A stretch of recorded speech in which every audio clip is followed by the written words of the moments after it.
go to the movies.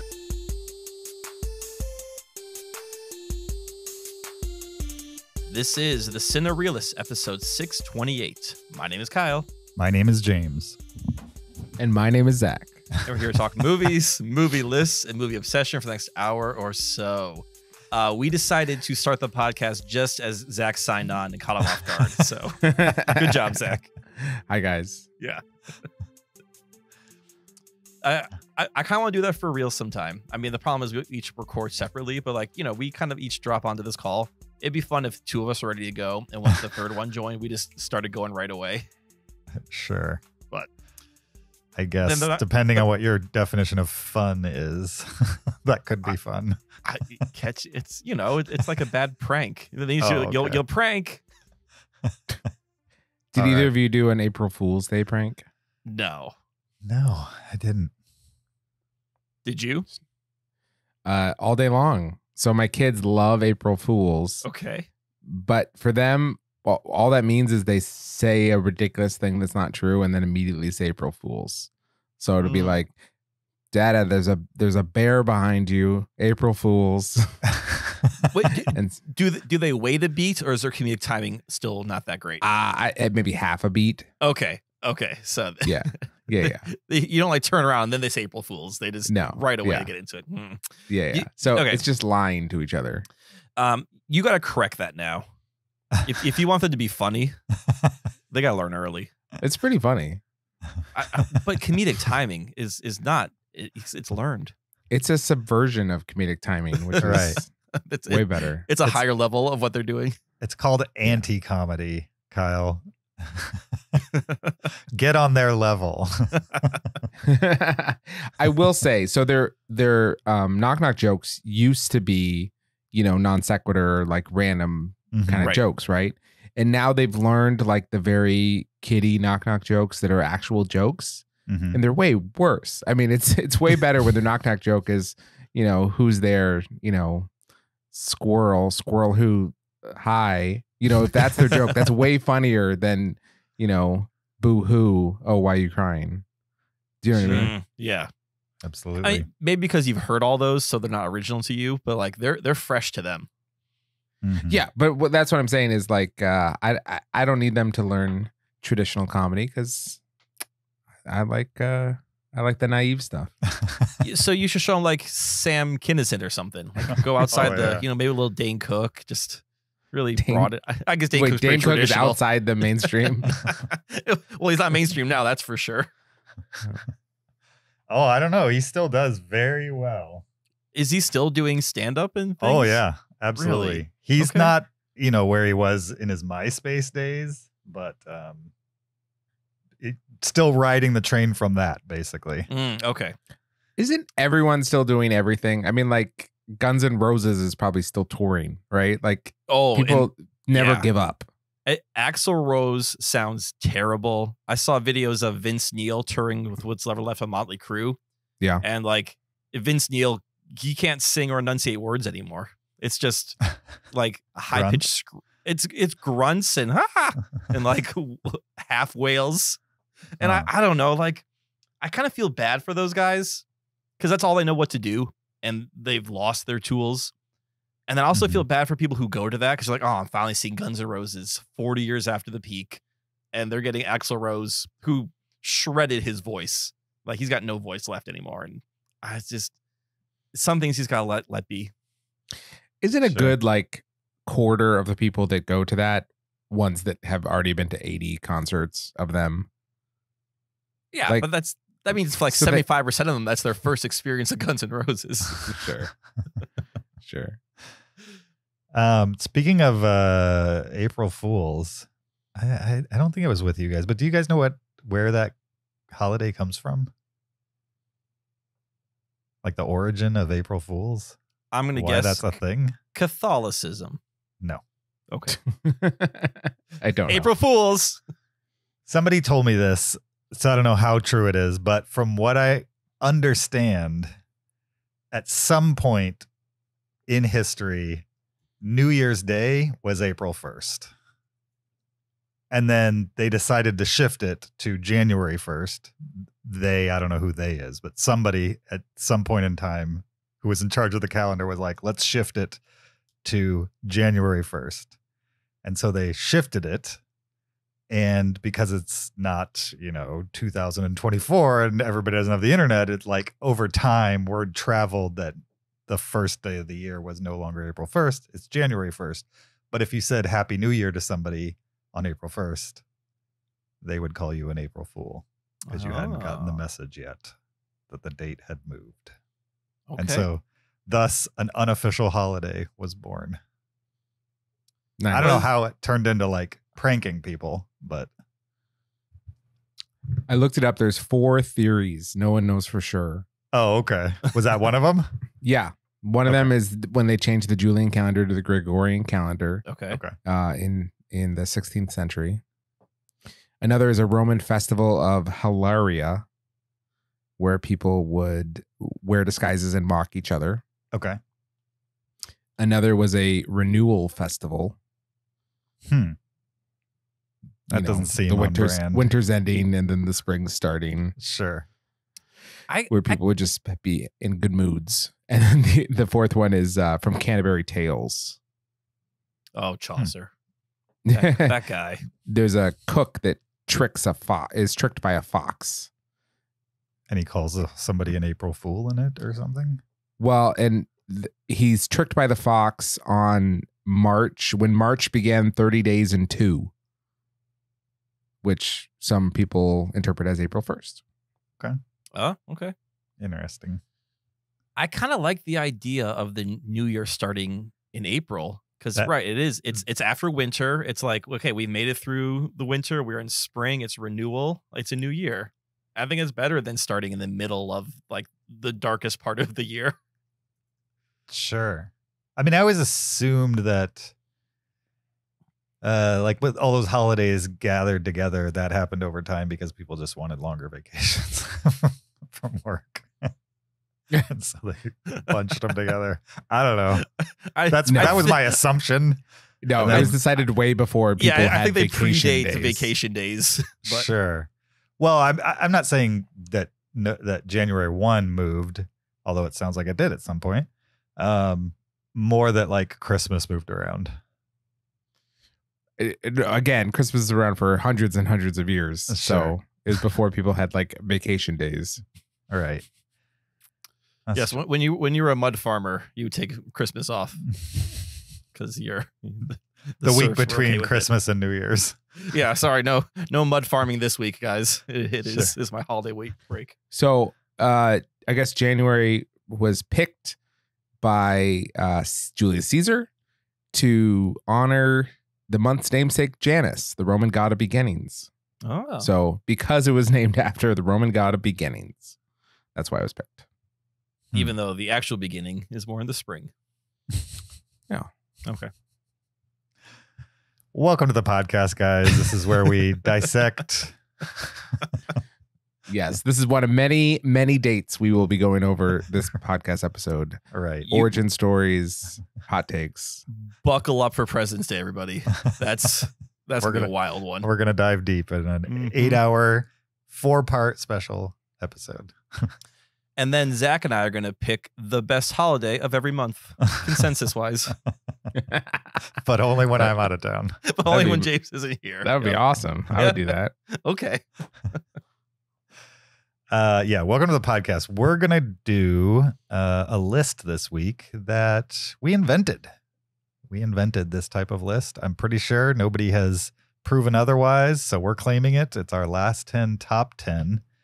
If you're a longtime listener, you know what that means. And if you're not, you'll find out in just a minute, right after I tell you that there's a video version of this podcast on YouTube. Go check it out there. Search Cinereelists, find us, subscribe, and watch while you listen. You could also support us on Patreon, patreon.com/Cinereelists. Check us out there, support the podcast, get extra after show audio where we just kind of kick back and talk openly about whatever hits the top of our brain in the moment or some pre-planned thing That often happens as well.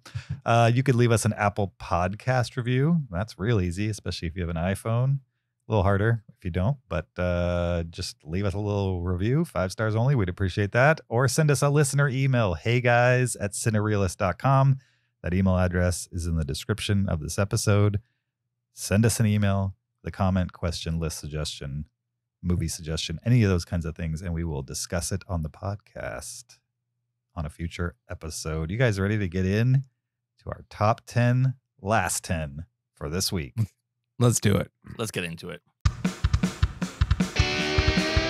Top 10, top 10, and top 10, last 10, and last 10, and a last 10, last 10, and top 10, top 10, and top 10, and top 10, last 10, last 10, and last 10, and last 10, and top 10. All right.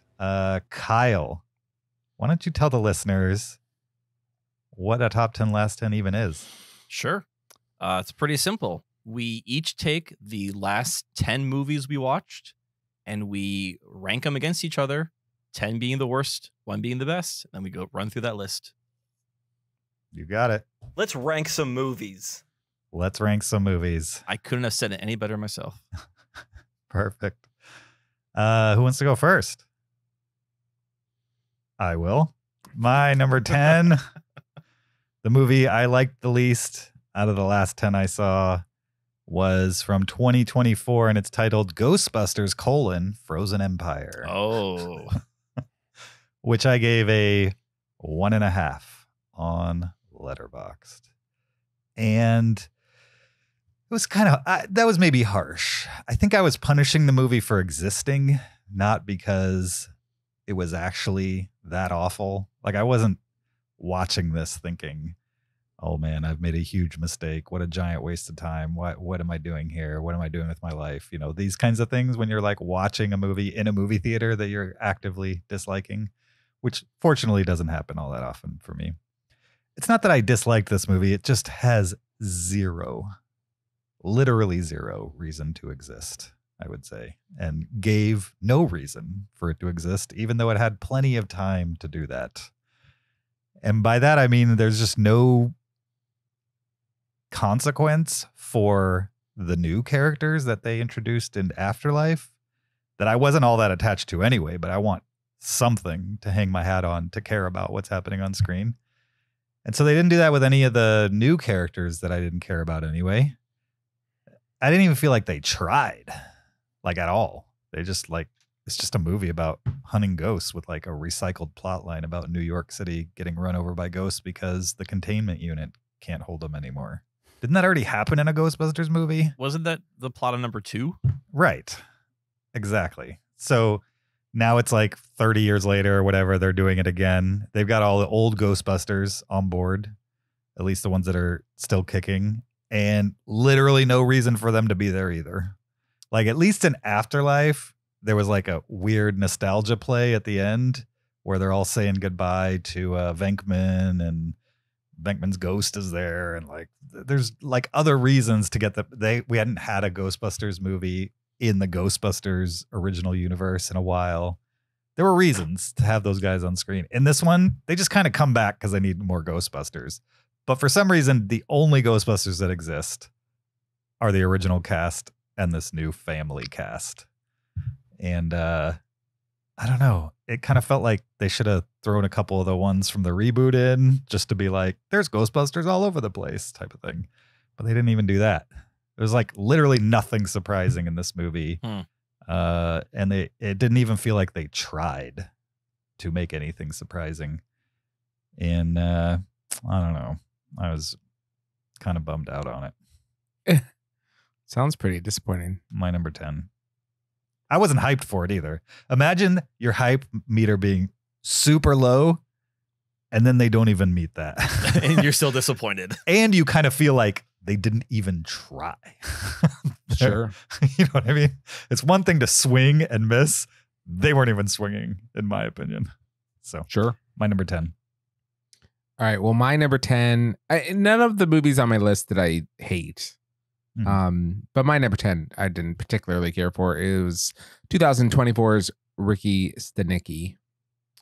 This is a Peter Fairly Project, starring Zac Efron, John Cena, among other people. William H. Macy is in it. And it's just a comedy that I didn't find particularly funny, which is usually the bar that I judge a comedy on. It's so like, I don't know. It seems in one hand, like paint by numbers and like just let's get some names that people recognize and build a very thin kind of like plot around and then have ridiculous things happen. And then on the other hand, it just feels so lazy, just unfunny, like it has no reason to exist. It just so many of the things that are supposed to be like comedic are more just like they feel like first draft ideas that are like very clumsily, presented. I don't know. I just didn't find it funny. It's just amazing how movies get made. Like, I'm sure there's 10,000 different comedy scripts floating around Hollywood, and this one rises to the top, I guess, because people just get connected to it right away. But it's just, there's got to be funnier ideas out there than this. So, I don't know. My number 10, Ricky Stenicki. Have either of you seen it? No. I haven't, but it was on my list just because so many. Because it exists. So little amount of comedies. You know what I mean? It's kind of like, oh, I'm so starved. Even if it's like halfway decent, I'll watch it even if it's not very good. I mean, how much should I not watch it, Zach? Is it just a giant waste of time, or do you think I could possibly get a chuckle or two out of it? Yeah, you could get a chuckle or two out of it. I didn't hate it. It's kind of exactly what you think it'll be based on the name. I mean, Mm-hmm. Yeah, it's not going to surprise you, but all right. If you find John Cena funny, which I think I'm a little bit more like just weirded out by him than most people. If you find him funny, he's the funnier part of this movie. Okay. Have you seen Blockers? No. He's legitimately funny in that, but that's maybe the only thing I've seen him in that I thought he was actually funny. Okay. Cal? All right. So little preface here. One of my New Year's resolutions, movie-wise, was to finish both of your top 100s. I think Zach, I had like 2 left, and James, I had maybe around a dozen or so. So I've really, after last year, I did a poor job of doing my New Year's resolutions. In fact, I didn't do them at all. So I'm really trying hard this year to actually complete them. So 4 movies on my top 10 last 10 are from either of your top 100s. Wow. Okay. Wow. Cool. And my number 10 is Blindness from James' top 100. April Fools, this is your number 1. No, April Fools, you actually don't like this, correct?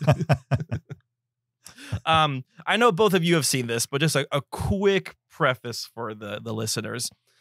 This is a movie about a mysterious illness. You can call it maybe a pandemic that causes people to go inexplicably blind. And then the deterioration of society that happens once everyone goes blind is the most basic way to explain this movie. And I think that's an interesting concept, right? I mean, we've obviously seen lots of dystopian movies. What happens when society breaks down? I think the execution on this movie is just awful. And there's so many reasons why. I don't want to dig too much into this, but like I did not enjoy this movie whatsoever for so many reasons. I considered 45-minute ruling this movie, but I'm like, nope, this is James' top 100. This is a New Year resolution.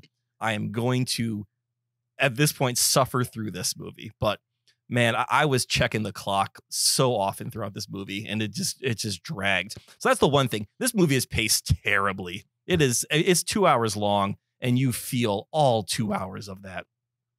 Like a blind person, you're just feeling around, a newly blind person, trying to find the end. Sorry, terrible. I won't try to do any more puns on the spot. Yeah. Okay, so there are good actors in this, right? You have Mark Ruffalo. This is before he's big. This movie came out in 2008. Julianne Moore, Gail Garcia Bernal, Danny Glover is apparently in this movie. He pops in like every 30 minutes to give some exposition and then just disappears for a big chunk of it. this movie made them bad actors. Like, they were not good in this movie. And again, I don't think it's because that they're bad actors. I think it's because of the script they were given, because of the directions they were given. How this movie is edited is comical at times. Again, the pacing was just off. This movie is incredibly bleak just by how fast everything devolves. But what annoyed me the most was just how stupid of a concept this was. The idea that people are going blind, and the government's response is, well, let's just throw them in like an abandoned hospital and let them fend for themselves, Lord of the Flies style. It's like, it's a recipe for disaster. And it just made no logical sense that you would do that in the first place, of just like, all right, they'll figure it out. Like, no, like they have this new reality. They can't see anything. They're in a foreign space and they're told, yeah, figure it out. So like, I'm watching all this terrible thing happen on screen. I'm like, well, this is unearned because this is unavoidable. And then, like the last half hour when they're in another place, that was just, they're fumbling around. And then the movie just ends. Like, there's no resolution. There's no story development. There's no message or moral. It's just something bad happens. Terrible things happen for 2 hours. And then, okay, it's over now. I disagree. Over. Oh, well, of course you disagree. It's not your top 100, but I don't understand. Like, I couldn't find redeeming value in this movie. So it's like I was watching like, oh, I can see why James would like this. I don't know why you like this movie. You don't know why I like it? Is it because it's bleak? Zach, when you were watching it, even though you didn't like it, you understood why I liked it, right? You're this is a James movie, right? Yes, for sure. Is it, absolutely. Do you like bad acting and poor directing? Like, I don't know what you like about it. Probably the thing I disagree with the most, like not liking the plot, thinking it's stupid. Maybe even the pacing, I could argue that like it's not perfect for sure. Right. I don't think the acting is bad. Personally. I mean, maybe it's the whole idea of like, you're trying to have sighted people act like they're blind. And it's just a lot of like fumbling around like this. That's what newly blind people would do. I don't know. It seemed very exaggerated. Okay. Danny Glover. I like Danny Glover, but like every time he's in this movie, he's just like old and wise. He's like, yeah, I don't know. There's a point where he pops in, like you see him at the beginning of the movie before things go bad. Mm-hmm. And then half hour in the movie or 45 minutes in the movie when they're all in like this hospital, he just shows up again. And he was like, I have news from the outside world. And then he just gives like this 3-minute exposition over like a montage. It's so stupid. Of like, he's like, and then the governments fell. And then after that, this blah, blah, blah. And it was just like, and then filling the audience in. But then he just straight up disappears until later he's like, I got a radio. Okay, so Kyle hate watched it. He was going to 45-minute rule it and then decided to just have fun with it on the back end, it sounds like. Well, I went into it open-minded, right? Sure. I was like, I knew that Zach didn't like this movie. I remember him talking about this whenever he watched your top 100. I was like, open minds. And then, man, that mind got closed pretty quickly by this movie. Sure. So, yeah, I finished it, but I was not enjoying most of this movie.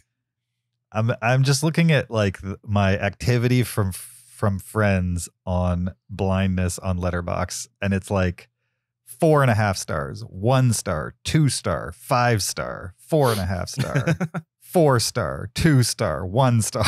There's like no middle ground on this movie. Oh, people either love it or they hate it. People who like it, they're like, oh, it's so allegorical for this. I'm like, there's no allegory here. It's just dystopia. I've never argued for an allegory. To me, it's like a very realistic zombie movie in a world where people don't turn into zombies, but they will turn into animals. If you take away one sense, all of a sudden people start freaking out and the world goes upside down. To me, that's what the movie's about more than anything. Kind of like human nature and having things change out from under us and like how we would react to those types of things. But I understand people not liking it or thinking it's bleak or overlong. Those are all, I think, valid criticisms and also reasons I like it. Because it's a little messy. I would say. A little messy. And I like how the movie, when you think it's going to end, it's got a little more. Yeah. I think other people dislike that a lot too. Yeah. But I like it. All right. But So I'm glad Kyle, you would watched say it. people should not see Blindness. Yeah, I cannot recommend this movie, but if you like the same movies James likes, go for it. If you like messy genre movies, then Blindness is like up there. I like messy genre. I mean, would you call Mother a messy genre movie? No, that is a very tightly wound movie. Every okay. frame of that movie is planned meticulously. I was thinking messy in the literal sense, like if you like actual filth on the floor. No. But that movie you. does give you the same kind of gross feelings that Blindness might give you too. Yeah, I guess I'd rather watch a Mother than a Blindness. To me, they're in the same vein, but one seems to have art and something to say, and Blindness just seems to like, let's punish the viewer for a couple hours. Sure. Yeah, fair enough. All right, James, what's your number 9? My number 9 is from 2023. I think it came out this year. ISS, which is a horror movie. Yeah. Based on, so you've got the International Space Station, right? That, what was it, the 80s we put that up with the Russians mostly, and some other countries, something like that. Anyway, there's a space station, if you didn't know, in space currently, where, international cooperation has kept this thing going. We send astronauts up and they stay in space for, I don't know, a year. I don't know how long they stay up there, but they stay up there and they rotate out. And there's normally like a combination of countries and crews. In this horror movie called ISS, the theory is that like World War III happens on Earth and they can actually see the atomic explosions from the space station going off, and they lose communication with the ground. And then each side, both the Russian side and the American side, are getting kind of under the wire communications from Earth that are basically like, you need to take out the opposite side up on the International Space Station. And so these people who have lived together for quite a while up in space now are tasked to immobilize each other because their governments are commanding it. And the big question is, are they going to do it? And then when somebody decides to decide whether they're going to do it or not, the movie plays on from there. And it's a thriller that I thought was a pretty good premise. Like the conceit of that, I thought could have been explored in an interesting way, not only in a thriller way, but also just in so some guy many miles away is telling me to like kill somebody I like and have lived with for months, if not a year. You know what I mean? It's like that would be a hard decision for me, knowing that the person next to me is nonviolent type of thing. And presumably I am too. So the premise got me in, but what I got was kind of like an on-the-face thriller where people don't question what the ground is telling them to do much. And so once there's any characters that are like so gung-ho that they'll just do anything they're told without even a second thought, once they start acting in this movie, then it just kind of falls apart, and it's like people chasing each other around in zero gravity and hiding from each other, playing hide and seek in the space station. And I was just, the only thing that intrigued me about the movie was like, it's crazy. Do you remember when what's the space movie with Tom Hanks? He's Apollo 13. Apollo 13. Remember when Apollo 13, when the making ofs were coming out and they're like, oh, we went on the vomit comet. We had to do an 18-minute flight to get 10 seconds of footage and like all this stuff. In ISS, people are floating around the entire runtime. And I'm guessing it's all computers for the most part, mostly. And it's like, that's crazy that back in Apollo 13 time, they could barely do it without tremendous effort. And now I never second guessed it once. The fact that they're just floating around and there's no wires. It looks very natural. I was like, man, how come we can't get like good filmmakers making space movies now? Because now they're not limited by, 10-second shots on the Vomit Comet. Anyway, would you guys ever ride the Vomit Comet if given the opportunity? Oh, 100%. I love that you keep calling it that. As if like that's like written on the side of the plane or something. Yes, I would. If given the opportunity, I would 100% take a ride on that airplane. I would absolutely do it. Yes. Fun fact, my brother flies that plane. It's a KC-17. I think it's a KC-135. KC-135. I don't know what the number is. I said it was KC at the beginning. Yeah. So he flies the same kind. Has he actually done the death drop that makes people weightless and all that stuff? I don't know. He just flies it in its normal use. Well, isn't his usually full of gasoline? Yeah. Well, not gasoline, but yeah. Or jet fuel. Yeah. So they probably... the Navy or Air Force discourages death dives in your giant airplane full of jet fuel. I would imagine at some point he has made a deep dive. But yeah, the same plane that they filmed those things in. Have you guys ever seen the OK Go video where they're on the Vomit Comet? Yes. Yeah, that's good. Those are cool. It's a good one. Did you see the one where they drove a car through a course and they just they had these little pieces of metal sticking out from the side of the car and they had all these bars and pans set up to be the percussion as they drove this car through. It was really cool. Yeah. Yeah, that band kind of sucks, but their music videos are pretty great. I would say their music it's not memorable. Right. But they've made a career out of watch us on YouTube. They figured out how to do it. Yeah. So good on them. Yeah. Just it's the same as Mr. Beast. Just put a ridiculous amount of work into something and a lot of money. And you kind of have to watch it because of the spectacle. Yep. Yeah, absolutely. All right. What do you got, Zach? My number 9 is a 2024 film called Madam Webb. This film, starring Dakota Johnson, is not good. It's definitely not good. It's a bad movie, right? I mean, everyone understands that. But I would say it's fairly watchable. Yeah, you're kind of watching it like, oh, this is so cheesy, and the actors don't care at all about what they're doing. Everything just feels so, I don't know, WB, I guess it would be the best way to explain it. Or CW. Yeah, or CW. But it's totally fine. I mean, it's watchable and kind of you can laugh at the stilted dialogue and have a fine time watching it. I would rather, I think, watch this than not Guardians. What was the latest Ant-Man? That one was Quantumania. Yeah. Mm-hmm. I'd rather watch this again than Quantumania, I think. So yeah, but it's not a good movie. I mean, it really is legitimately bad. It's amazing how much money they'll spend on a bad movie. But yeah, I was fine watching it.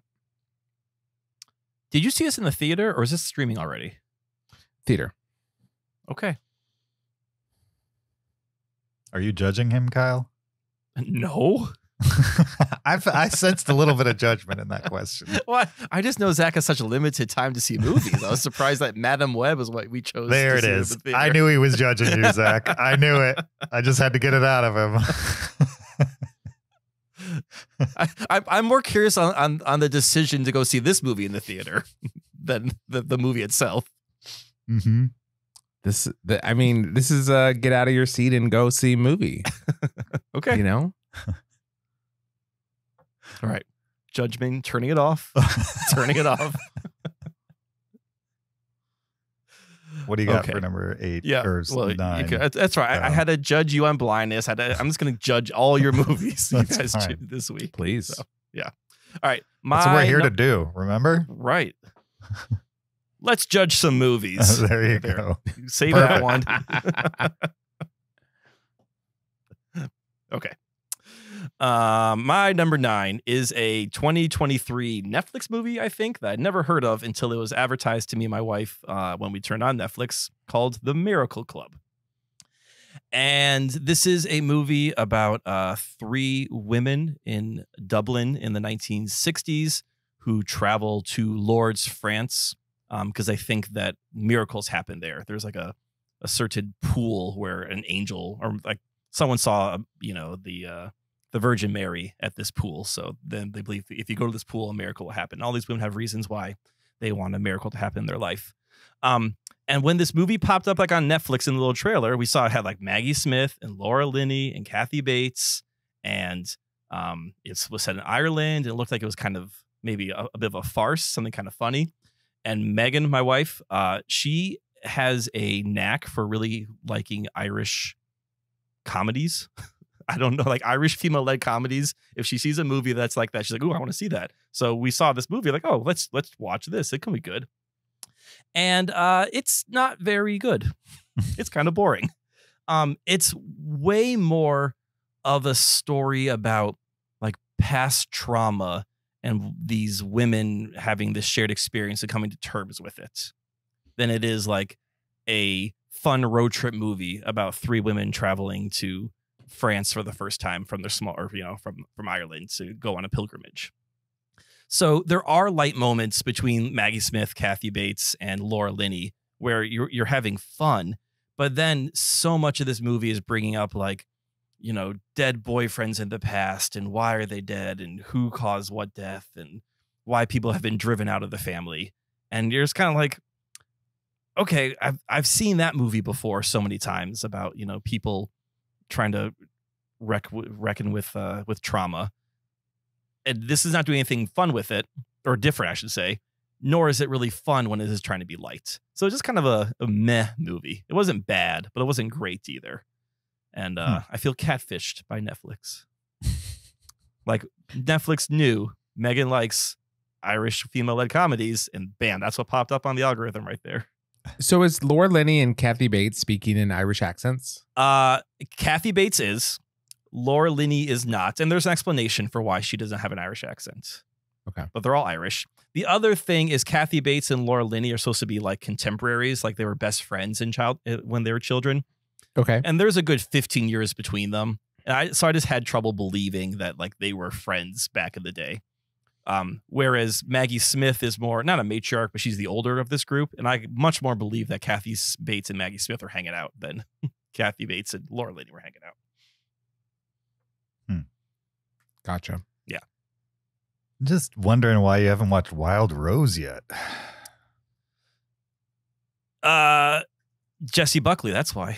Yeah, why? No. Is that Irish? Yeah. Jesse Buckley is Irish. Well, I know she's Irish, but she often plays American. Sure. Doesn't she like go to Nashville?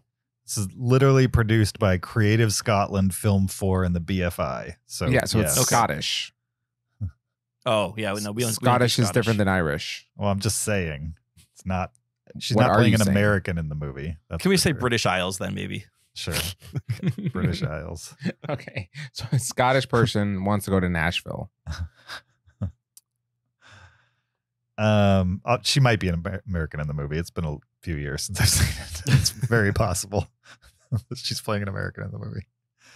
All right. The movie that I watched that I put on my list next is Bright Lights, Big City from 1988, described by Wikipedia as an American tragic comedy starring Michael J. Fox, of all people. I was looking at his filmography one night and I was like, I want to watch a Michael J. Fox movie that I've never seen. And found out there's not too many that I haven't seen, really. There's like maybe 3 or 4 total out of all the movies he made that I haven't seen. And this is one of them. And I get it. Not a fun time, I would say. This is like Michael J. Fox trying to be a serious actor, I would say. And it's not that he was bad in the movie. It just feels like he was miscast in the movie. And it might just be the typecasting that's like resident in my brain from watching some of his other movies so many times. Like just can't completely buy him as a straight dramatic actor.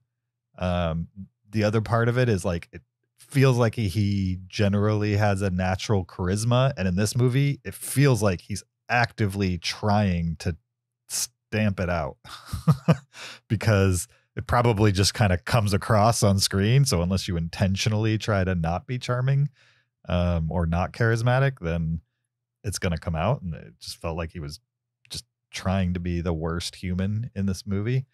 Also, it's like written for him to be an alcoholic who does a bunch of cocaine, who treats everybody around him like crap, and then wonders why nobody gives him any good advice. It's because he never takes it.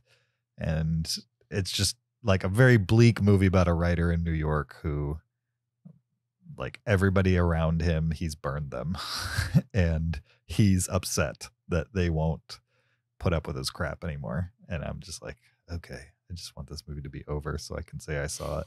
And that's what happened. Nice. This might be a hot take. Mm-hmm. And this might be unfair because we have a small sample size because of, Michael J. Fox's career. Sure. Is he a versatile actor? I don't know. That's why I watch these kinds of things, is to find out if there's something that I don't know about that maybe is there. But I didn't see it in this movie. Okay. What do you think, Zach? I mean, I don't think so, right? He just does one thing really well. Mm-hmm. Yeah. Right? Because, even his Spin City character was kind of like a grown-up Marty McFly, if you think about it. Yeah, he was kind of a jerk in Spin City, but he was still Michael J. Fox. Yeah. He was like an acceptable jerk, yeah. I would say. Also in this movie, Kiefer Sutherland in like a B role, which was interesting. Phoebe Cates was in it, one of the few Phoebe Cates movies from the 80s that I hadn't seen. And Diane Wiest from Beetlejuice. And of course, Parenthood. Other movies that I enjoy with these people in it. James, I think you picked the wrong serious Michael J. Fox movie to watch. What's the other one? Light of Day with Michael J. Fox, directed and written by Paul Schrader. Oh. Maybe I've seen that one too. Paul Schrader, one of the greatest writers of the 70s, but not the best. Light of Day. Him and his sister have a band and they decide to pursue their career or take care of their family. I have not seen this, but I will. I'm adding it to my watch list right now. Yeah. Have either of you guys seen Casualties of War? Is that the Michael J. Fox and Sean Penn Vietnam movie or something? Yes. Okay. I've seen that. It was fine. Zach? Zach, what's your number 8? My number 8 is called The Book of Clarence. And this is a movie that came out of nowhere. And then as soon as I heard about it, I really wanted to see it. It's a Lakeith Stanfield led film. And it's a like kind of a tangential Jesus film. He plays a contemporary of Jesus in Jerusalem who sees he's like a petty criminal. And he sees all this hype about Jesus. And he's like, maybe a way that I could become rich and famous is to also pretend to be a Messiah. And like gain a following and that kind of thing. And so it's a little bit like Life of Brian in a sense, except he's like trying to get people to think he's the Messiah, whereas Brian is actively trying to not get people to not think he is. And anyway, I was very intrigued by this movie, but I'm a little weirded out by it. It was a little disappointing, but also intriguing in a sense. I'll try to articulate it. With anything from this period, right? Like this kind of Roman period or like a Greek period, there's like a fine line that you need to cross, or you need to stay on the right side of, between like it feeling authentic versus it feeling like everyone is like weirdly wearing costumes and doing pantomime. A lot of these things start feeling like Xena Warrior Princess or like Hercules, the TV show. Yeah. Where it's just you put on the costumes and you go to this like set and it's supposed to just feel like it's 2,000 years ago. And it just feels very like pageanty, I guess. Anyway, this one it's shot in a very modern way, but it still has so much of that cheesy kind of vibe to it. Like things are just happen too conveniently and too quickly, and it's just like a little messy and sloppy. It's like on paper it might say like, okay, he's having this race and he's winning, but then all of a sudden he gets like shot by a dart from someone like on the road. And then in practice, it's just like it all happens so quickly and it's so random, and it just like it hits all the beats, but it's like it just doesn't feel, it feels so random, And then a big distraction to me, and I've never even been to Jerusalem, but they keep showing the city, and it's like in the middle of these like huge mountains with like very big cutoffs on all the roads. Like you look down, it's like a big cliff down into a big ravine, and it just 100% doesn't look like Jerusalem that I've ever seen in any other movie. It looks very different in a way that's like, I don't know. It's just so it's like this fake place, I guess. But it has interesting things to say about like faith, or about like pretending to be something you're not, or when the counterfeit meets the real, kind of those ideas. They're interesting. It's a almost completely it's interesting. Benedict Cumberbatch is in this movie, and he's awful. He's so overacting, and in a way that's just such a shame. It makes it so cheesy. Who's the guy? Some guy who plays Pilot. He's famous. James McAvoy. And I really, really dislike his performance in this. It's just too one-dimensional, on the nose. It's just poorly executed in a way that could have been way more interesting. And yet there's things in this that are like super thought-provoking and interesting. And so I'm glad I saw it. I just wish it was, I don't know. I wish it had a slightly different tone. It wasn't funny, I would say. It's supposed to be funny, but it wasn't funny. But I'm okay with that.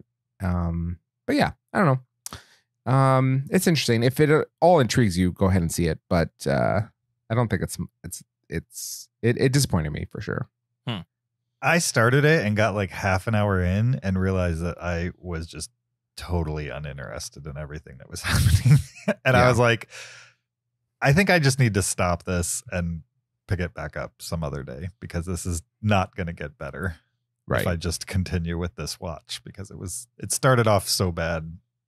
Not bad as in the stuff on screen was bad, just bad. Like I was like, I'm just not vibing with this at all. And I feel like I could, but it wasn't happening. So maybe I'll never go back to it. Yeah. So you're saying like in the first 45 minutes or so, the movie wasn't working for you, so you decided to turn it off? For the first time in my life, without a rule, I did turn off a movie with the intention to continue watching it someday. I'm going to ask you every week what you thought of the rest of the movie. Book of Clarence? Yeah. Fine.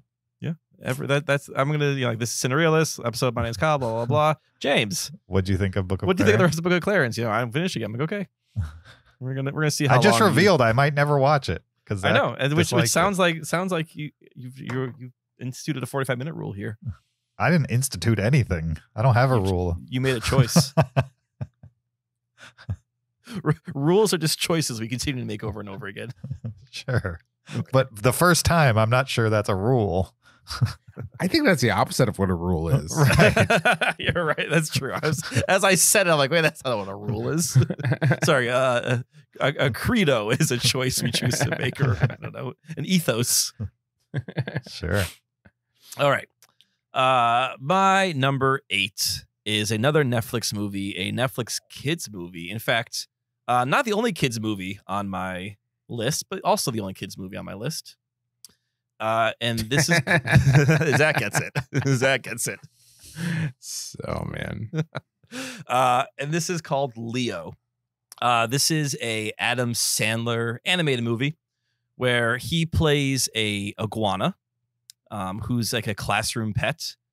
And he realizes that he's getting towards the end of his life. Like he does the math, figures out how old he is, how old his species lives to be. So he wants to escape. And he does this by traveling home with the kids on the weekend, the whole thing, like take the classroom pet home for the weekend. And he wants to try to escape during one of those weekends away. That's the setup for the movie.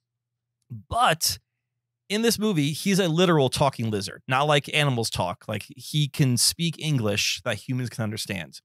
And the first time he goes home, he talks to one of the kids by accident. The kid realizes they can talk. And he actually helps the kid with like, these like fifth graders, like helps him with whatever issues he's having at school. This kid has a wonderful time, brings Leo back to the classroom. And the next weekend, another kid brings him home, and then Leo helps this kid with their problems. And it's actually a rather sweet and funny movie that I enjoyed. I see a lot of kids movies, and most of them are kind of meh, but this one was kind of funny, kind of sweet. And Galen's watched it a couple times since, and I haven't sat down and watched it every time with him, but I don't mind having it on in the background. And Bill Burr plays like the turtle that they live with, and those two have a pretty funny back and forth repertoire. So yeah, I would say for kids movies, I was not expecting to enjoy an Adam Sandler voice kids movie. He's definitely doing a voice. I know, Zach, you don't care for the Adam Sandler voice.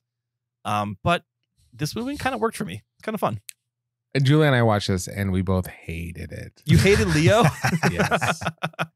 Yes. What did you hate about it? It was not funny. It was definitely not age appropriate for our kids. Oh, no, not for your kids. No. It was just, he was doing this old voice the whole time. Yeah. It's so annoying. It was I was like, why is the main character of a kids movie an elderly lizard? Like, it's just like, it was not a good idea. But like the kindergartners with the giant heads and eyeballs is running around, crash into each other. I thought that was funny. Yeah, I didn't laugh.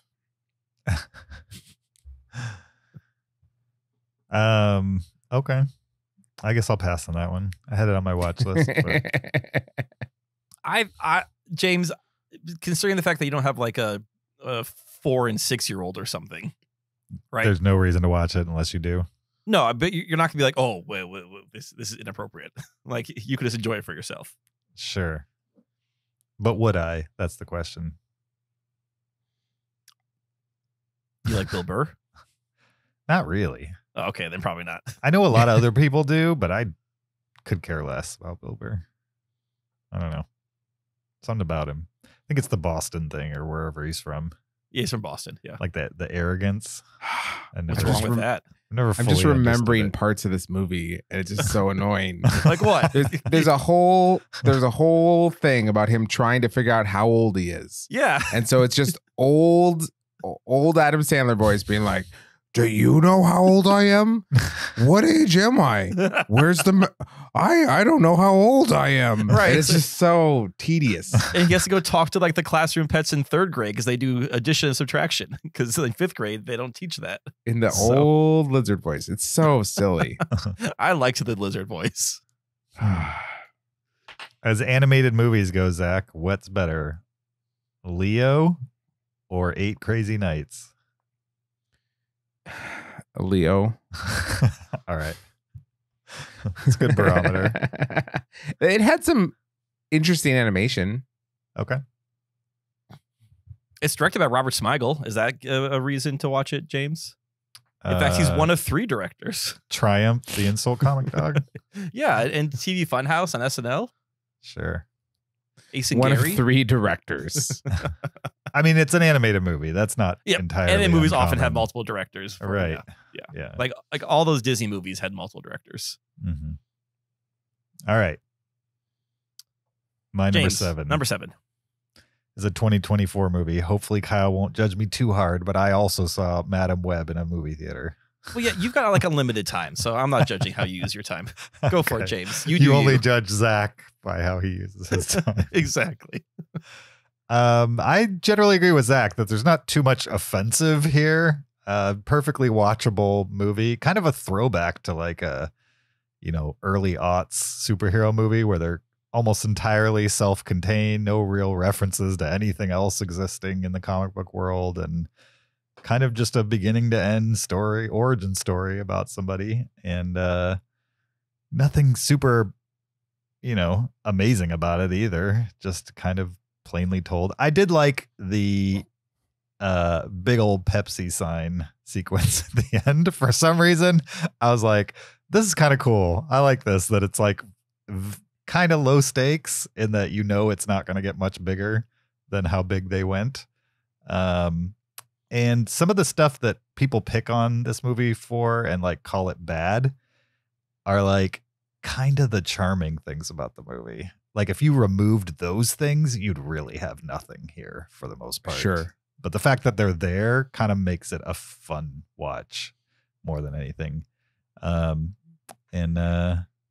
if you're into comic book movies or you just want to kind of turn your brain off for a while and soak something in that's not going to be offensive but might have some fun moments, intentional or otherwise, I don't think it's a bad choice. My number 7, Madam Webb. Nice. Okay, my number 7 is a documentary from 2022 called God Forbid. This is directed by Billy Corbin, and this is the story of Jerry Falwell Jr. And kind of his fall from grace. So it's heavily led by a talking head of this guy that I think most people who's familiar with the story would know as the pool boy. He's the one that Jerry Falwell had an affair with, had like a strange affair with him, and his wife had an affair with him or whatever, while he was the president of Liberty University, which is, I think, the largest Christian university in America. This documentary, certainly, like, I knew very little about the situation, except that, you know, Jerry Falwell Jr. was probably pretty scummy and that there was some sordid like scandal with him and his marriage. But this one certainly fleshed out all the details, so I have a much better understanding of just how particularly scummy he was. So it did a really good job, like kind of presenting the facts. I would say in kind of a salacious way, maybe more so than necessary. But yeah, it's interesting to see this story play out of someone who is such a public figure, you know? And just, yeah, seeing it all laid bare is pretty shocking, I guess. So yeah, this one's called God Forbid. And yeah, if you're at all interested in the Jerry Falwell Jr. Scandal, this would go into it for sure. All right. I got to watch this while working someday.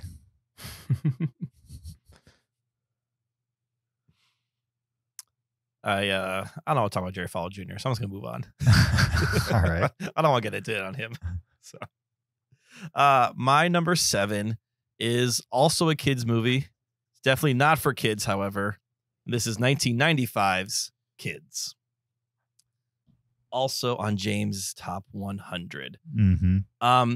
This is a movie where it's hard to watch because it's like a day in the life of these kids who live in New York City, and we're talking like middle school and high school age kids.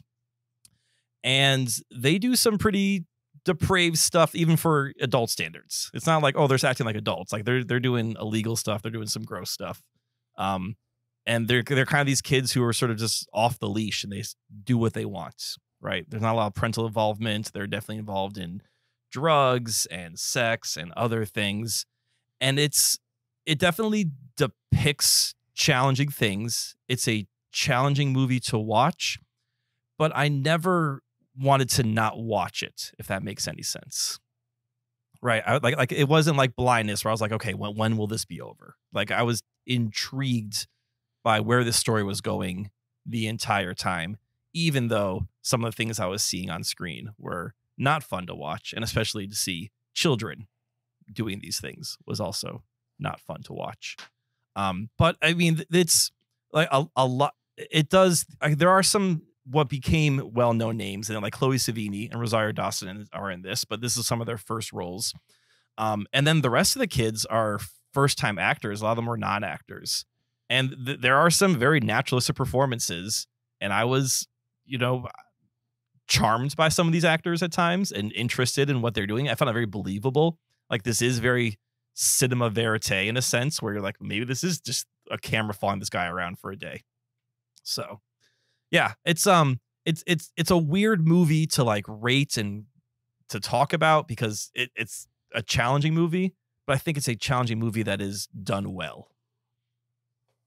So, I mean, it's not a movie I recommend to people like, oh, you're going to love Kids, because it's a hard movie and there's hard things that happen in it. But I do think it is, you know, for an independent movie, I mean, it's pretty well made. I remember this movie coming out like during my MTV years, and like this movie got played, the trailer got played on MTV all the time. It's like I was very aware of this movie for the last 20 years now or something. 30 years, I should say. I mean, it's a document of the 90s for sure. And I remember at the time, you know who was a big fan of this movie? Madonna. Oh, I was gonna say Kevin Smith, but Madonna makes sense too. So. Madonna said that every parent should sit down and watch this movie because it will tell you what your kids are up to. Yeah, so I was like of similar age in 1995, and I was up to none of that stuff whatsoever. So sure, I wasn't up to like the extremes of what they were doing, but the basics were there, I would say. Yeah, I mean, it's a very real story, but I think it's also an extreme story too. Yeah. I mean, what they do with Casper in that movie is kind of make you like him, but then you realize like he's just an immature idiot. Which one's Casper? The main kid. I thought that was Telly. I don't remember which one's which. But you're right. It might be Telly. You do kind of like the main guy until you don't. And then you realize he's an irresponsible idiot. Right. Yeah. He's dangerous. He's not just irresponsible. Sure. He's dangerous. Yeah. And then if you dive even deeper into that movie and you look into the director, you might not like the movie anymore because he's like he likes them young. Yeah. I mean, that's, again, you are seeing kids do non-kid things. And that's, right. And that's kind of the only way you make that movie, I think. Is like you like hanging out with kids because that's the only way they're like comfortable enough to do some of those things. You know what I mean? And just like he literally hung out with them until they were comfortable enough for him to just feed them lines because the vast majority of them are non-actors. Yeah. And even the writer of the movie was like 17 at the time or something. Is that like Harmony Korine or whatever his name is? Harmony Korine, yeah. Okay, yeah. Who went on to have a directing career of his own and writing career, but I think it's a good one, and it's a document from the 90s. Sounds like Zach's movies scored higher than mine. Well, I have two left. You may have one on there, or you may not. Okay. Yeah. So we're gonna find out. We don't know if they're all from me or not. Yeah, Who directed it? I thought Harmony Korine did. Larry Clark directed it. I don't know anything about him. My number 6 from 2021, a movie called The Voyeurs. This movie stars Justice Smith and Sydney Sweeney. It looked like kind of a remake of Rear Window, and it definitely has shades of that. It's a thriller. It's about a couple who lives in a high-rise, and they're kind of innocent, I would say, or presented as relatively innocent couple, and then they see across the way to another high-rise where a photographer is cheating on his wife with women that he has over to take photos of. And like they're watching him and they're not really into that. They just like stumble upon the fact that they can see what's going on over there. And then over the course of the movie, they both have different shades of obsession as far as like watching their neighbor come and go and, you know, be generally a bad dude. And then of course, more things happen than just infidelities, I would say, and they witness it. And so then the question is, what are they going to do about it? They can't just tell the police that they've been spying on this guy for months and stuff like that. Or they could have couched it like, hey, we just happened to see this, but they decide not to do that.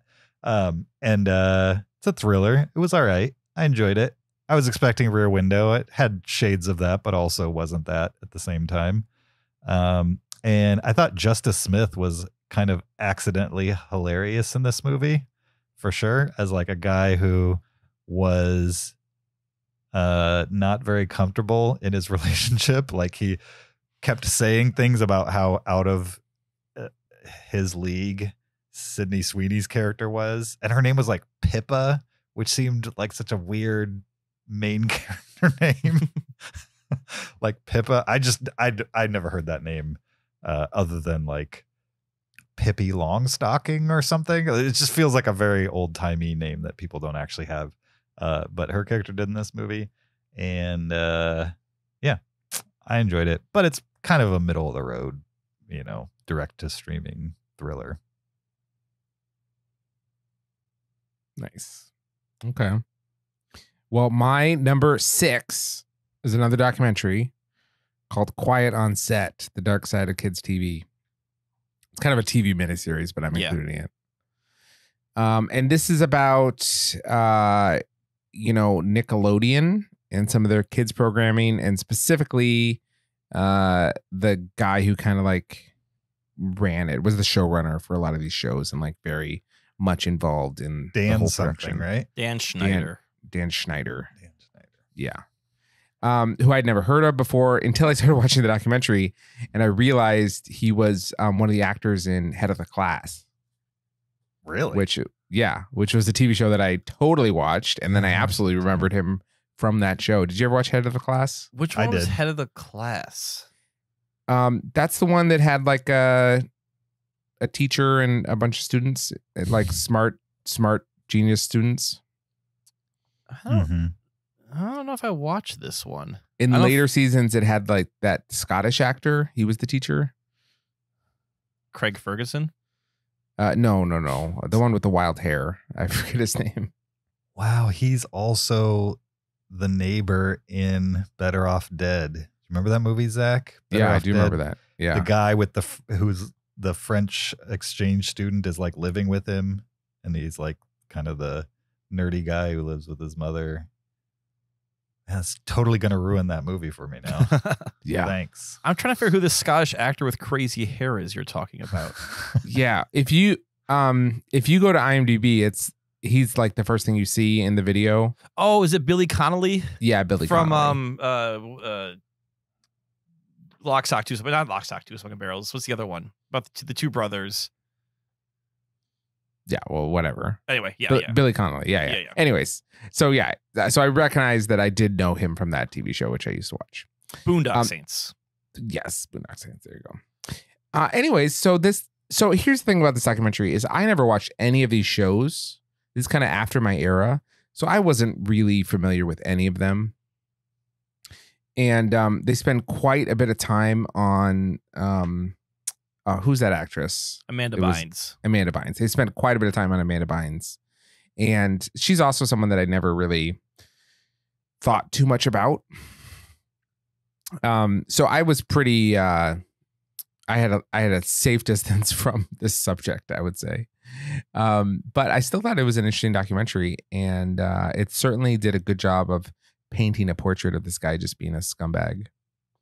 And so it kind of deals with his behavior on set, how he would treat women and children and people of different races. And it was just, kind of an all access kind of portrayal of everything, except it doesn't have Amanda Bynes.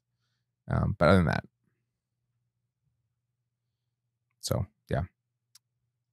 Yeah, I've been interested in this, but like also at the same time, this was past my time of watching Nickelodeon. Right. So like it's interesting story wise, but right, it's not like, oh, I was watching these shows back then. Yeah. Mark Summers is in it, like at the very beginning. Yeah. Oh, so I heard that he talked about it like recently, how he was kind of ambushed. Like he was just told that they're making a documentary on Nickelodeon. And then, after a couple questions, they're like, now, what do you think about Dan Schneider and blah, blah, blah. And he's like, whoa, like this is it. Basically, he was like, I left before all that happened. So like, I can't weigh in on that. So the impression I got after reading his objections to it was basically, he did this interview and then found out what it was really about, and he walked off the interview. He's like, I don't know anything about this kind of thing. They told him that he wasn't going to be in the documentary, and then they told him, okay, we are going to have you in the documentary just at the beginning and only saying positive things about Nickelodeon. So Mark Summers was worried that what they meant by that was saying positive things about Dan Schneider. Oh, okay. But really, and he had not seen the documentary when he made these comments, where he was like really upset that they were including him and ambushing him. I think had he seen the documentary, he would not care at all, because all he basically says in the documentary is, they showed this stuff on television. I can't believe that. You know what I mean? Like, he's like, this is after my time. I can't believe they showed this stuff on television. Right. Like, that's really all he says. They showed him like clips of like the Amanda Bynes show or something, right? Exactly. Yeah. So he doesn't come across bad at all. Well, that's good. Yeah. Mark Summers is one of the guys where I hope he's an actual good guy, because he seems like he is. Yeah, maybe a little high strung. But I mean, like, he's got to deal with a bunch of families every week running around a course. Like, someone could get hurt. Yeah. They could slip on the fake pie or something grabbing that flag. You got to safety first. Yeah, he could be slimed at any moment. Any moment it could happen. All right. Cool. My number 6 is a sci-fi movie from 2013 that's been sitting on my watch list, I think, as long as I've had Letterboxd. I finally got around to it, and it is called Europa Report. And this is I think you could call it maybe a found footage sci-fi movie, is the best way to describe it. It's about the first trip of astronauts into deep space. They're traveling to Jupiter's moon, Europa, under this, with the intention of studying the ice on Europa and then trying to find bacteria, basically trying to find life. And this is based on science. There, because of all Europa is covered in ice, and there's belief that there is water under that ice. And like, well, if there's water's where life comes from. So maybe we could find the first signs of alien life, like on a moon like Europa. Anyway, I call this is found footage because the setup is something bad happens to this voyage to Europa into, towards Jupiter. And we're seeing sort of the recovered footage that came from helmet cams and that came from, CCTV, whatever, cameras inside the spaceship, etc. And they're kind of piecing together what exactly happened. So in that case, it's an interesting thriller because you are sort of seeing this meticulously planned mission that is slowly going to pieces as things go wrong. That worked for me. What didn't work for me was kind of the pacing of this movie, because it does a lot of time jumping, which doesn't seem necessary. Like, it's trying to build tension because, like, something happened, but we're not going to tell you what happened until later in the movie. And that doesn't quite feel earned or doesn't pay off. Like, you find out what happened. You're like, okay, well, cool. Like, there wasn't like any big mystery around it. And then the characters are kind of thin. They're sort of like, I'm the pilot, I'm the scientist, I'm the Russian guy, It worked for me though, because I'm just a sucker for like space sci-fi movies, like ISS that you talked about, James. Like, I saw the ISS trailer, I'm like, ooh, I want to see this. Like, sure. People floating around with like, exterior shots of a spaceship. I'm all there. So, this is definitely a low budget movie, and it has some interesting like things that happen as the mission goes wrong. But it's also one of these movies where like people make kind of dumb decisions because it helps the plot if they make a dumb decision for something bad to happen. And a lot is thought about like what's happening to these characters, but then you don't care about the characters whatsoever. Like, you learn only one guy is like a parent. Maybe other people on the crew are parents also, but they never talk about their lives. Only the guy who's like, oh, I miss my boy. Oh, I miss my boy. Oh, I miss my boy. And you're like, well, he's going to die because he's the parents, right? So we got to kill someone. So, it's thin characters, but it's an interesting execution of like, what if we show a sci-fi thriller just through helmet cams and just through testimonials that they're making during the mission? Interesting. Nice. Yeah. According to Letterboxd, I've seen it. I gave it 2 stars. I don't remember a single frame of it. It's totally fine. I could see a lot of people watching this movie and be like, yeah, okay, this is forgettable. I'm just a sucker for like space sci-fi. So it's a half-star bump right there for me. Yeah. I mean, it's been 11 years since I've seen it. So maybe if I rewatched it, I'd like it. It's only 90 minutes, beginning to end. You get in, you get out. Nice. I like that about it.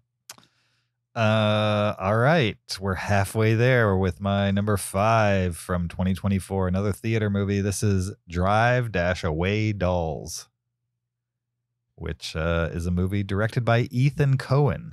Solely Ethan Coen. Evidently, the other Coen was not into this one. He was out.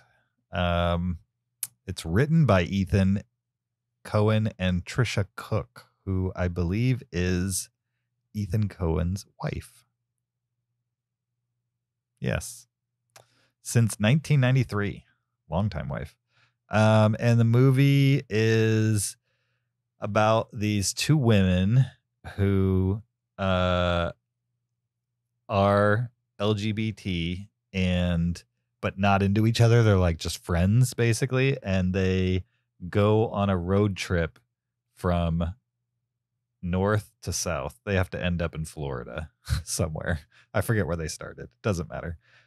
Anyway, but they don't have a car. So evidently there was this, at some point, there was this service where you could volunteer if you needed your car, right, to go from one place to another, but you didn't want to drive it, you could lend it to the service and then somebody could rent it for cheaper than a normal rental as long as you take it to this very specific location when you're done with it, essentially. And it was called a drive-away service.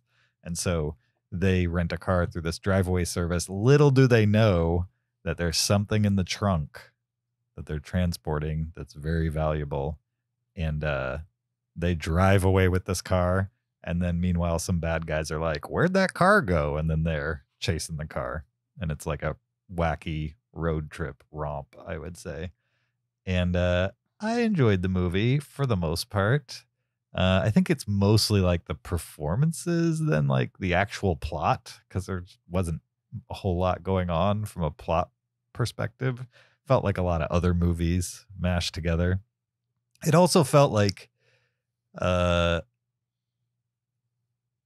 that Coen Brothers movies are restrained, because they definitely can go places. It feels like they pick their spots, right? Coen Brothers movies, when they do kind of jump out of the box and get extreme in one direction or another, it feels like the spots where that happens are very strategic for maximum effectiveness for the most part in a Coen Brothers movie. In this one, it felt like they were constantly trying to hit high spots, and most of them didn't work very well. So I don't know if that's the difference between the 2 brothers working together, and like maybe one is the idea guy and the other guy is like, hey, why don't we take the best idea instead of all of them? I don't know. But that's kind of how it felt, like just constant trying to make this an elevated piece, and instead it just kind of felt like occasionally like you're watching a stand-up comedian, but only like 10% of it is getting the laughs and the other 90 is kind of cringy. That's how I felt watching Drive-Away Dolls at times. But also I like cringe comedy, so it kind of worked at the same time for me. My number 5. Yeah, do you think like Ethan and Coen work better as a team because they can edit each other and bounce ideas off? I don't know. This is the only example I have of them not working together, so I'd have to see a couple more to see if it's a pattern. What was that Denzel Washington Macbeth movie? Was that a Coen Brothers? That was Joel, right? The Death of Macbeth? Or whatever. What was it called? I can't remember. The Tragedy of Macbeth? The Tragedy of Macbeth, thank you. Yeah. That was one of the, that was a Coen Brothers soul project? I think that was just Joel. Yes. Okay, well maybe Joel is the good filmmaker and Ethan's the, I don't know. I have no idea.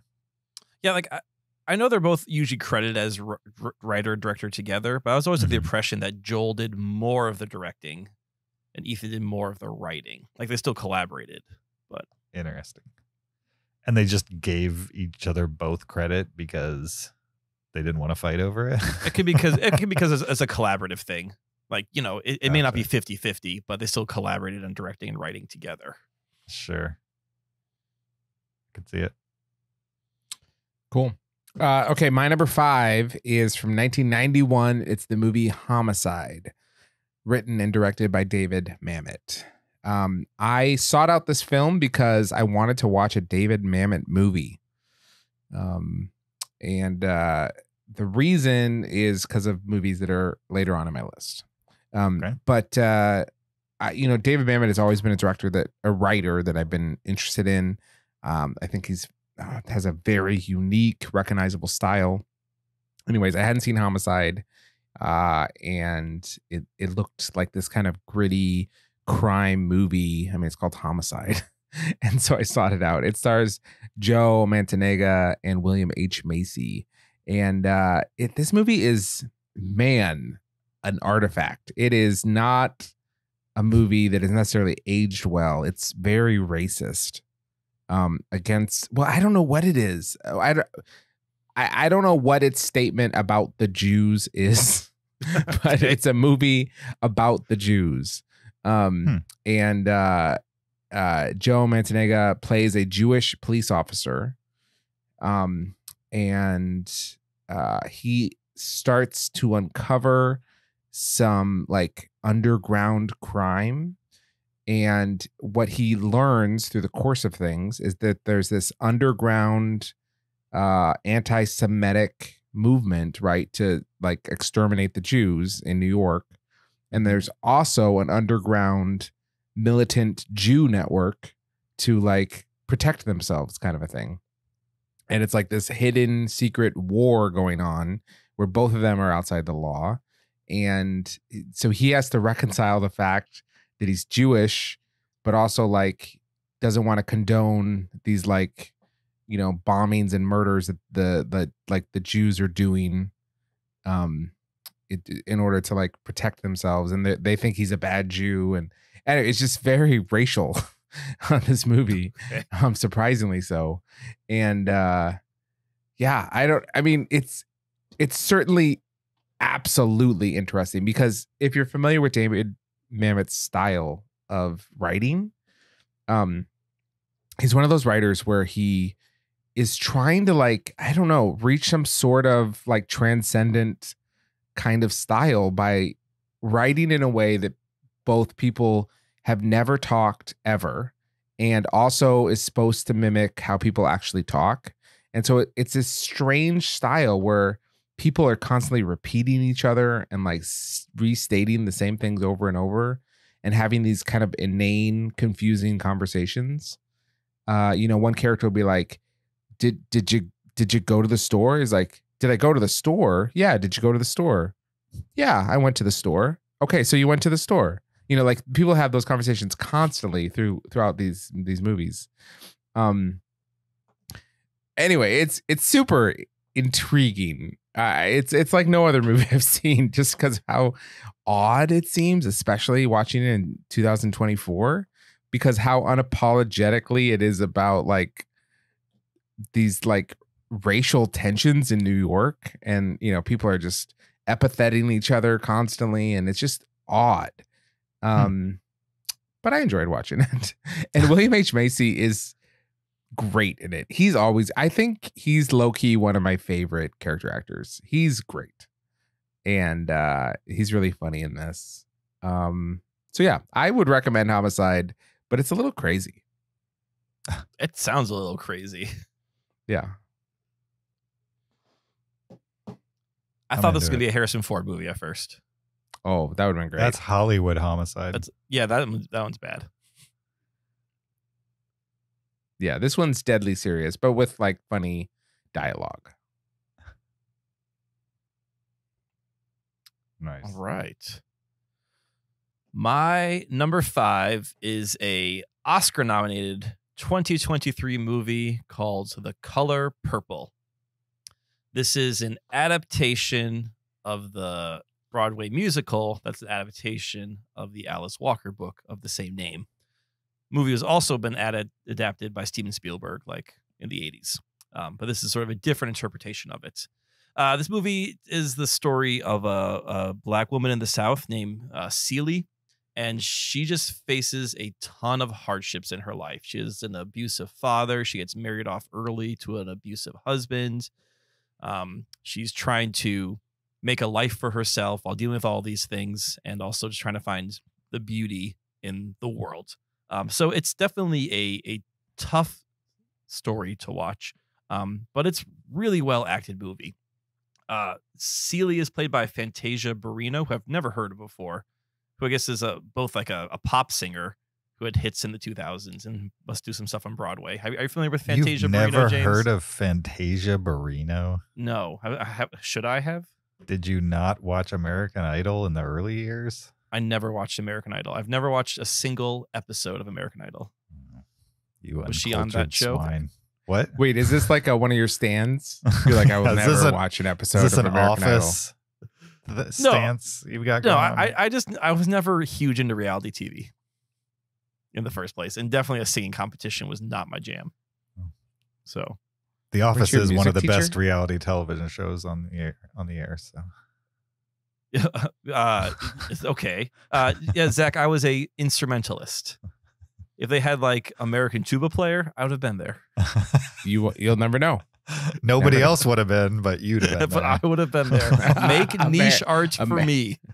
America's best tubist. Exactly. Euphonium. Euphoniist. Wait, euphonia player. Tubaist. It's not tubist. Tubaist. Is that real? It's a tubaist, yeah. A tubaist? Is that how you say it? Yeah. It's not a tubist. That's someone who like works with cylinders to make art, I guess. Tubanian? Tubanian? No, that was part of the USSR. That fell apart in 91. So, okay.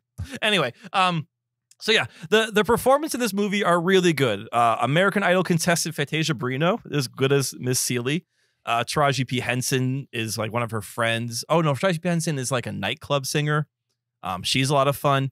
Danielle Brooks was nominated for an Oscar for this movie, is really good. Like, I really like Danielle Brooks as an actress in general, and she's really good in this movie. She's definitely a supporting part, but every time she's on screen, she's great. Coleman Domingo is in this movie as sort of this abusive husband, but he plays that part oh so well. What didn't work for this movie, and I liked it, it's here my number 5, but what didn't work for this movie is that it's a musical, and not that the musical numbers I didn't like, because I enjoyed the musical numbers. It's just tone-wise, the musical numbers did not match with the movie. Because like I said, this is a rather serious story. Like, the movie is not super serious, but it's definitely not a lighthearted story. So it's a heavier story. And then they break out into song. And most times the songs do not reflect the mood of whatever's happening in the moment. So I just found that jarring, where something serious happens, and maybe the point of it is like we need to like lighten it up a little bit by having a more enjoyable musical number. But it was hard to like get in the groove of this movie because it kept changing tones from like the hardships of Miss Celie, and then like, let's sing a big number about it. It just didn't quite work. Like, usually musicals, the songs are accentuating whatever the emotion is of the moment. Right. And in this case, it just felt like they were just trying to put on big numbers that didn't quite fit with whatever's happening on screen. I haven't seen the Broadway musical, so I don't know if that's the same case or not, but I found this movie tonally jarring, if not still enjoyable and well acted. Cool. All right. My number 4 is from 1994. It's titled Barcelona. And honestly, guys, I have no clue why I watched this. Because it's a movie directed by Whit Stillman, who's a director that I have never seen anything that he's ever done. Evidently, he, in the early 90s and late 80s, directed kind of like relationship movies. He's got 3 or 4 of them that are fairly highly regarded from like a Sundance festival perspective, but none that broke out into my sphere of influence at the time, for sure. The movie stars Taylor Nichols, Chris Eigman, Tushka Bergen. If you haven't heard of those three people, I don't blame you. I hadn't either. And also Mira Sorvino. And if you look at the poster, you'd think the movie was about Mira Sorvino, but she's barely in the movie. And so I'm assuming she had become a star by then on some level. And so that's why they put her face so huge on the poster. I don't know. But I enjoyed the movie mostly because of the writing. It was like really peppy, I would say, and like kind of believable. It reminded me of what's the movie with Jon Favreau? It's very early 90s. Swingers? Movie. Swingers. Reminded me of Swingers, where like nobody actually talks this way, but it works with these characters and these actors. You don't say money baby on a regular basis? No, I don't. You should really get into your... Nor do they in Barcelona. It's nothing like that, but it's about these two Americans who are in Barcelona, and one of them's a salesman, and one of them is a Navy communications officer who's been sent to Barcelona early to prepare the locals for an American warship that is going to arrive at an unspecified amount of time. So he's like making sure the government doesn't freak out because this warship's coming to dock. Like make sure people know about it ahead of time, which I didn't know was a job you can have in the Navy, but evidently they did this in the 90s, possibly, or they made it up for this movie. No clue. I couldn't really even tell you what it's about other than these two guys just kind of like trying to pick up girls and exist in a foreign country and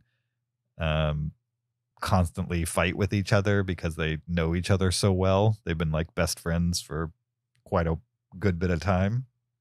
And so they both know how to push each other's buttons, and it's a bromance movie, basically, much like the movie that Kyle mentioned because I couldn't remember the name of and still can't. Oh, Swingers. It's one of those types of movies. And I don't really have a recommendation for this for anybody because I don't know. It might have just been the moment that I was watching it and the fact that I don't even remember how I watched this or how it ended up in front of me, but I watched it and I was like, wow, I kind of enjoyed that. It was like totally uneventful, but believable. And I like these characters, and it was fun. Barcelona, my number 4. Cool. My number 4 is a movie called Miller's Girl from 2024. You guys heard of this film? Say it again. Millersburg? Miller's Girl. Miller's Girl. Okay. No, I'm not. I've heard of it. Have not seen it. It's written and directed by Jade Haley Bartlett, and it stars Martin Freeman and Jenna Ortega. And this is such a strange movie. I don't know why I watched this one either. I think I'm a fan of Martin Freeman ever since I saw him on the British Office. He was the original Jim from the original Office, and it's really great. It's only 6 episodes. Kyle, if you want to be contrarian but still delve into The Office, you could just watch the 6 episodes of the British Office. Oh, that sounds so watchable. And then I can say I've seen The Office, and then people will leave me alone. 7 if you include the holidays. Christmas episode, yeah. I'm out. Nope, none of that fluff. I want a tight 6. Yeah. Okay, so Martin Freeman plays a teacher, a literature teacher named Mr. Miller. And one of his students in this like very small rural like southern town. One of his students is played by Jenna Ortega, and she's like a very talented writer, right? And so he kind of like takes her under his wing. He's very like intrigued by her talent and abilities, especially in this town where like no one is good at anything. And he develops like an attraction to her. And then it's hard to tell if she develops an attraction to him or sees this as like a good fodder for like writing material. But she tries to engage in an affair with her teacher in order to like come up with a really good like essay for college, basically, or for like this program to like write a really good essay for. She writes that essay, and obviously he is very disturbed by it and tries to like walk everything back in their like how their relationship has started to cross boundaries, kind of a thing. So, and it I've never read like Tropic of Capricorn or Tropic of Cancer. These are very famous books by who? Is it James Joyce? No, his last name is Miller. Okay. Because this movie is like referencing him. Oh, I got you. A lot. Okay. Henry Miller, and her essays about Henry Miller. So I'm sure there's a lot of like subtext that I wasn't getting, because this book in some way is about referencing Henry Miller and his writing style, and she's imitating his writing style in this movie, kind of a thing. So I think you'd have to be fairly literate to fully get this movie. But essentially it's playing around with like very current issues of inappropriate relationships, age dynamics, who's at fault for initiating these things, the professor or the student, all these kind of things. And it's, the movie is like super like, I don't know, it definitely draws you in, I would say. And I do like Martin Freeman a ton. I think he's a very interesting actor. He's playing an American. So he's got his American accent on. And the whole thing is just it's very sordid. I would say it kind of, I would say the way that it ends or the way that it progresses definitely gave me like an icky feeling, because the movie kind of seems like it is blaming the student for like how the relationship crosses boundaries in a way that seems very odd by today's sensibilities. And it's written, directed by a woman. It's hard to say what this movie is really trying to say. So it's a little sloppy in that way, and a little like I don't know, just uncomfortable. But I do find the movie very very interesting, very it like holds your attention very well. Also the main actress, Jenna Ortega, has a best friend in the movie who is 100% completely miscast, like terribly miscast. Like every scene she's in feels so terrible, like part of a different movie. I do not understand why that actress was picked for that role. Otherwise than that, it's a really interesting movie. So Miller's Girl from 2024. All right. Yeah, I remember my parents had at least one of the Tropic books on their bookshelf. So I'm familiar with like its spine and its existence, but have not read it whatsoever. Yeah. I think it's a pretty spicy book. That's what I might have thumbed through it as a kid and be like, oh, okay, and put that away. So yeah.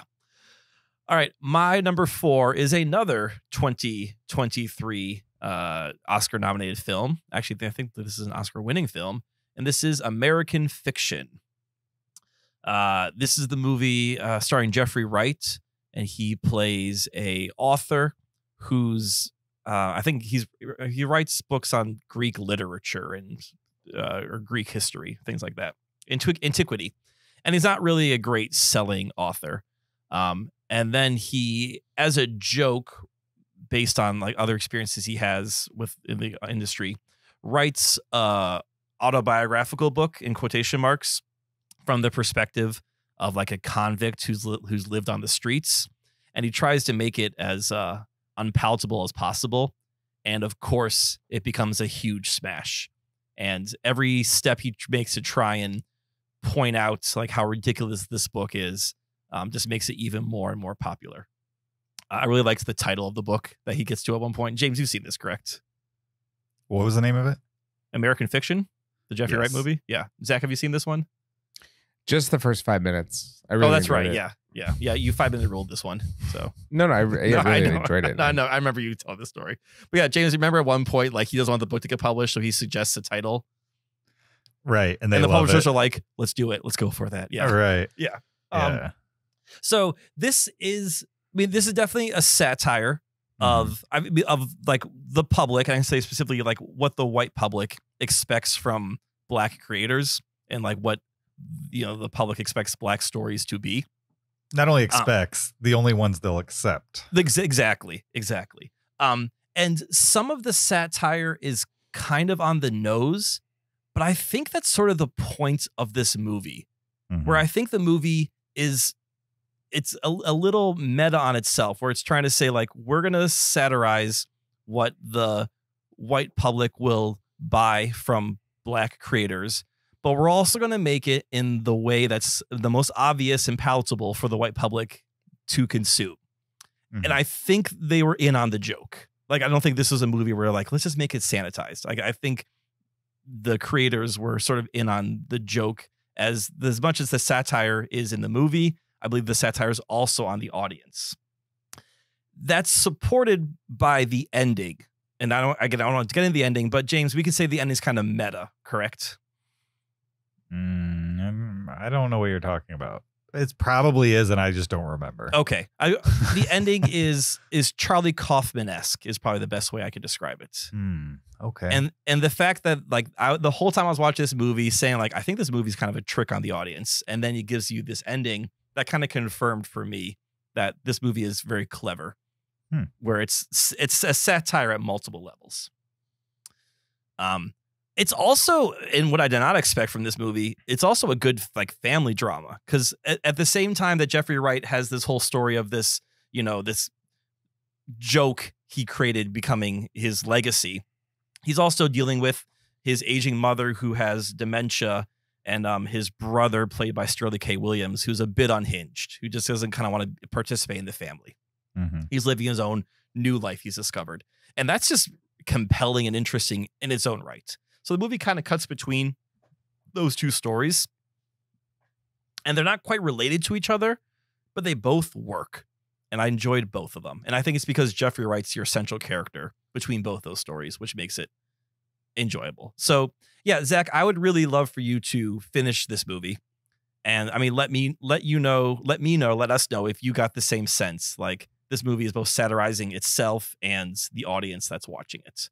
Because it definitely, yeah, I remember, James, when you said this, you said how palatable this is for like any audience to watch. It's not an in-your-face movie. It's like an NPR movie. Right.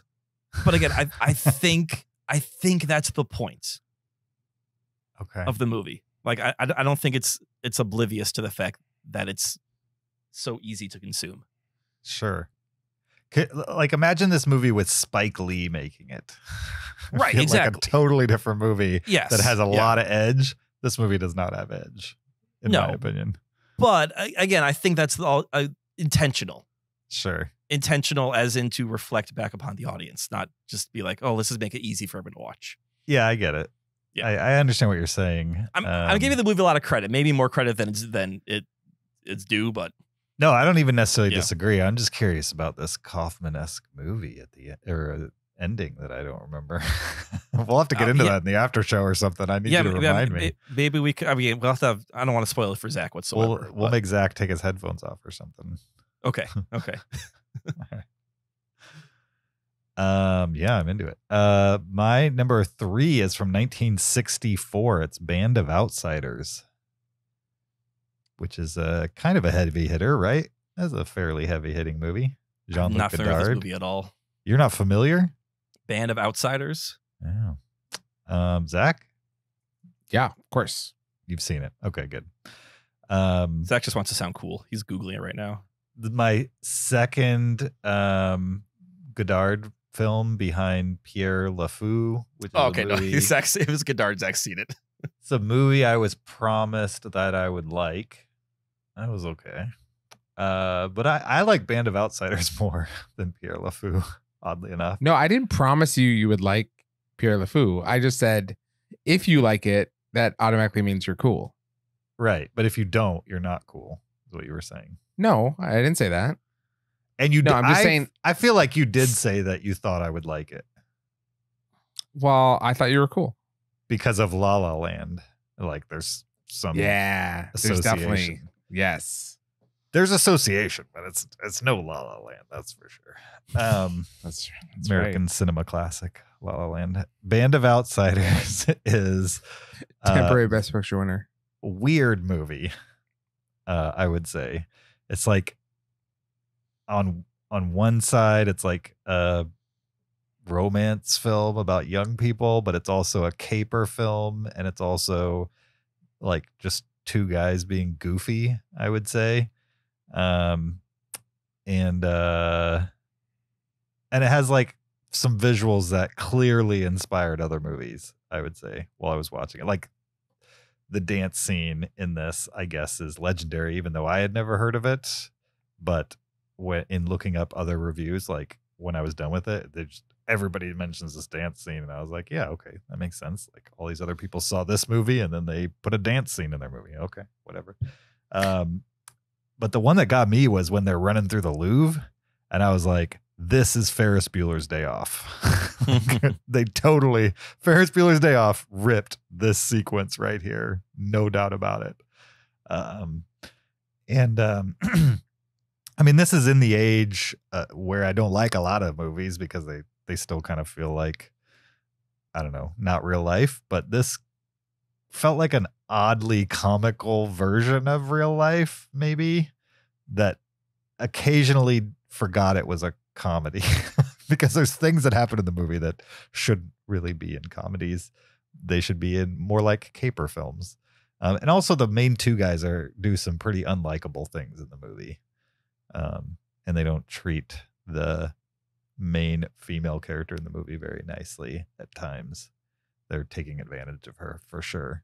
And like her family, her station in life. Anyway, Band of Outsiders, a Jean-Luc Godard movie that I enjoyed. My number 3. Does it intrigue you on Godard movies moving forward? Yeah. I watched this because I had it on Criterion Blu-ray, and I thought it was more crime than it turned out to be. But I enjoyed what it was selling once I popped it in and hit play. Sure.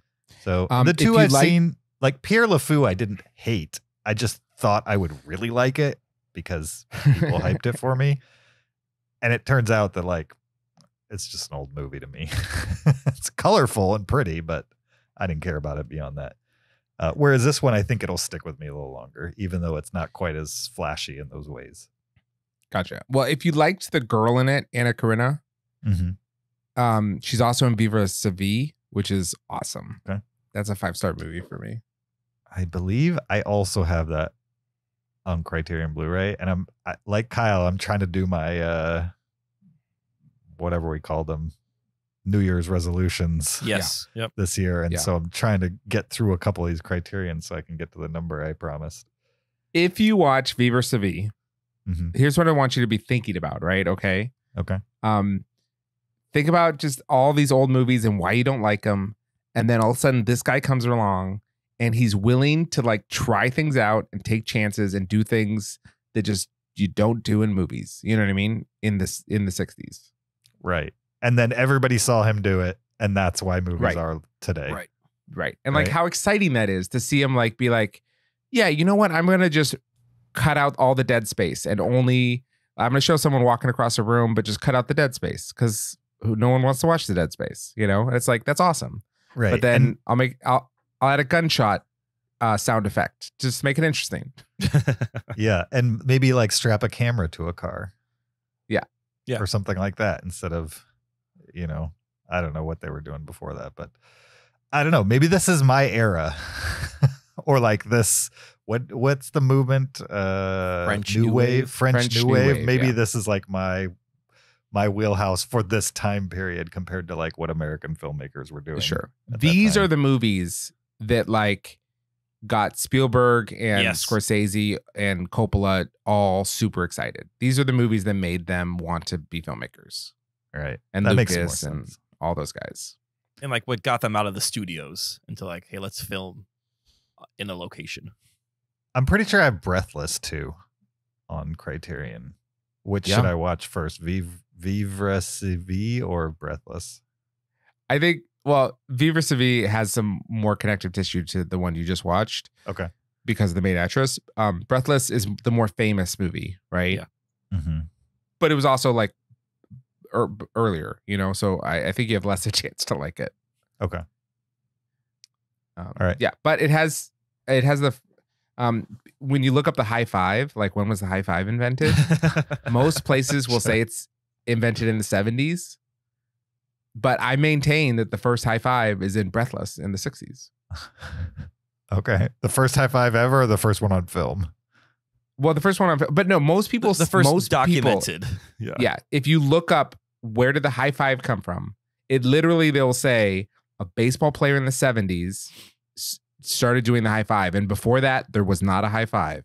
The high five is 50 years old, but I think it's 60 years old because it's in the movie Breathless. I feel like I've seen like footage of Mickey Mantle giving people high fives and stuff. I was like in the 40s and are you 20s. Sure? I don't know. I have that in my brain. I'm not saying I do for sure, but I mean, right? You would like you would imagine the high five's been around for a long time. It just seems so simple, but right. I will say if I Google Mickey Mantle high five, it has 0 results. Okay, maybe I'm thinking of the guy in the 70s. The guy from the 70s, yeah. So this may sound a little pretentious, but once I saw the French title of this film, Bond Apart, I've heard of this movie. I did not know that it translated to Band of Outsiders. So sure. I was like, oh, Bond Apart. Okay, yeah, I know this movie. He knows French, but not enough French to translate Band of Outsiders. Well, I don't know what par means. I don't think par means outsiders in French. That's why I got to look up what par means in 1977 is like, so you're telling me the high five predates me by like a month and 2 days? That seems insane. That's what most people claim. Yes, that seems right. But obviously you insane. Wouldn't. Yeah, but like if you talk to older people, they'll be like, "Oh yeah, I remember when the high five started." Like I remember that trend. It's like the Macarena to the elderly. Mm-hmm. Wait, I remember the Macarena. Are you calling us elderly now? But you don't remember the high five. I see. You're saying that it's like, okay. I thought you were saying that the elderly remember the Macarena. Like, oh, wait a minute. Yeah. Okay, my number 3 is a movie I've already talked about. I forgot if I did it in the main show or in the Patreon, so you guys remind me. It was a listener suggestion, The Dragon That Wasn't There, or was it? I think it's a Patreon. You talked about that. That was after our Dragon episode, right? Yes, it was after Damsel? Yeah. Yep. Yeah. Yeah. This is a Dutch cartoon about a bear that finds a dragon egg, grows up, or it hatches into a baby dragon. He loves the baby dragon, but if the baby dragon gets upset or stressed or has to take a bath, it will turn into a mean adult dragon temporarily. Anyway, that's how the movie starts. Anyways, it was a movie from 1983 that I never heard of, would never have an occasion to see. I watched it because it was mentioned by a listener in an email, and I had a fun time with it. I enjoyed it. I like this era of animation and just like simple, fun, jokey storytelling. And I had a good time with it. Totally watchable. Gonna watch it with my kids. I thought it was fun. So it's my number 3. All right. And it's on YouTube. Very easy to watch. Easy. How long is it? 1 hour and 24 minutes. Okay. Perfect. Way better than Leo. Yeah, but is there a talking iguana in an old guy Jewish voice? That's what I want to know. Nope. Oh, not too bad. All right. I have a confession to make, guys. And I did not get to 10 movies this week. Uh-oh. Okay. But it's not my fault. Because Megan and I were supposed to see a movie. We were supposed to see a movie today called Wicked Little Letters, which is a new movie starring Olivia Colman and Jessie Buckley. That is a female-led Irish comedy. Because, like I said, that is a genre that Megan really enjoys. And I was looking forward to seeing this movie. And I was looking forward to seeing a Jessie Buckley movie that I was going to like, because I don't like, it's not that I dislike Jessie Buckley, but for whatever reason, most movies she's in, I don't like. But it's not because of her. So it's because you refuse to watch Wild Rose. That's why. Yeah, that's probably why. Anyway, so we got to the theater and we were going to buy our tickets. Or I should say we paid for them in advance. We got the whole seats and everything. We got there to check in and they're like, oh, sorry, we had to cancel this show. I was like, oh no, what happened? Like, oh, we're having theater problems. So thankfully they refunded our money and gave us free passes. So that was kind of cool. And then just timing wise, there was another thing that we could go see. And, you know, with the theater being down, we wouldn't be able to see that movie. So I did not get to 10 this week because my number 10 today did not happen. I hopefully will see Wicked Little Letters at some point, probably on streaming, and I will report back. So instead, I just want to say for number 3 that in like the last 2 weeks or so, I've watched Back to the Future twice, Back to the Future 2 twice. And I've said before how that is my favorite of the Back to the Future movies. But I also want to say how much I think that Robert Zemeckis is an underrated director. And that's probably because he came around the same time as Spielberg and Lucas.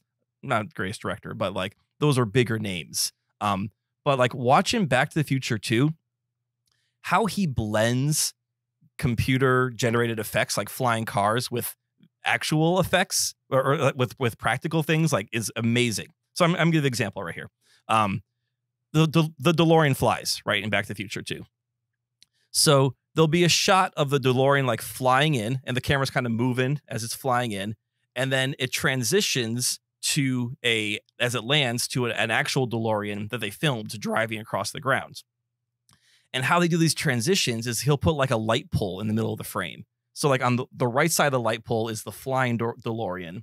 And then as it crosses seamlessly behind the light pole, then that's where the physical DeLorean is being filmed. And that happens so many times throughout this movie where like 2 characters played by the same actor are talking to each other. And there'll be some divider in between them and they're interacting between this divider. And just like technically, it was so impressive to watch that. I would say if you haven't seen Back to the Future 2 in a while, watch it again and just watch how the camera moves and how it transitions between these special effects and things that are actually on screen, because it's pretty impressive. How did you go about making the decision to put the movie you haven't seen at number 3? Because I have 2 movies left, and they're both from your top 100s. And I thought we'd have a little bit of suspense about whose movie made it to number 2, who made it to number 1. Okay. Nice. So that's why I just said, number 3. We'll just stop right here. And then to build the suspense a little bit more. Yeah. Can you say, do we both have 1 each in the contention? You both have 1 each in contention. That's exciting. So one of you is number 2, one of you is number 1. But also that means one of you, I watched one of yours, I got right to number 2. And one of you, I watched one of yours, and one of them got to 7, one I got to 10, and one I got to 1 or 2 also. So I really hope Brat Patrol got number 1 this week. that one, I'm going to need help from Zach to get that movie. Because I'm not sure how to watch Brat Patrol. Oh, I can send you a YouTube link. Oh, it's on YouTube? Yeah. I mean, illegally, but it exists there and they're not taking it down. Send it to Zach and he can send it to me. And that way I got help from Zach on that one. So, okay. Yeah. Okay. You'll get the full James nostalgia experience watching the YouTube link, because it's like a VHS of a VHS of a VHS. Nice. Okay. I watched it. Did you watch the YouTube link? I don't remember. Yeah. I've attempted to source the DVD for you, but it doesn't exist. There was a DVD? No. Oh, okay. All right. We're down to the final 2. My number 2 is from 2019. It's a documentary titled All I Can Say, which, if you're into music, you'll know is a lyric to the song No Rain by Blind Melon. Mm-hmm. The documentary is about Shannon Hoon, who is the lead singer of Blind Melon, and he kind of famously died of a heroin overdose, amongst others, within that time period of like alternative music. He's one of the 4 or 5 lead singers that passed away over the course of like a 6-year time period in the grunge movement. The difference with Shannon Hoon is starting from 1990, before the band was famous, he got a camcorder and just started like daily vlogging his life and not sending it to anybody, just banking tapes basically of his life. And so he self-documented his rise to fame and continued taping himself on a daily basis until the day he overdosed. And Wow. so they took all that footage and cut it into a documentary that was like an hour and a half or so. And I found it very intriguing, especially because it's so far before people were doing this on YouTube. You know what I mean? Just like talking to the camera and like just narrating what you've just gone through or what you're going through or what you're about to go through. Just kind of talking to the camera on a daily basis. A lot of it is not footage of like him doing the things. It's him like decompressing to the camera about like what just happened to him, or good or bad type of thing. And also I just got the feeling by watching the movie that, and it might just be selective footage or what he chose to capture on footage, but that he was just a genuinely nice person who had a bad drug problem. You know what I mean? Essentially, and was kind of caught up in the fame cycle a little bit, and things got out of hand, I would say, and tragedy happened. And so that made me sad. But there's a lot of stuff on here that in here that I just would have never imagined would be caught on camera.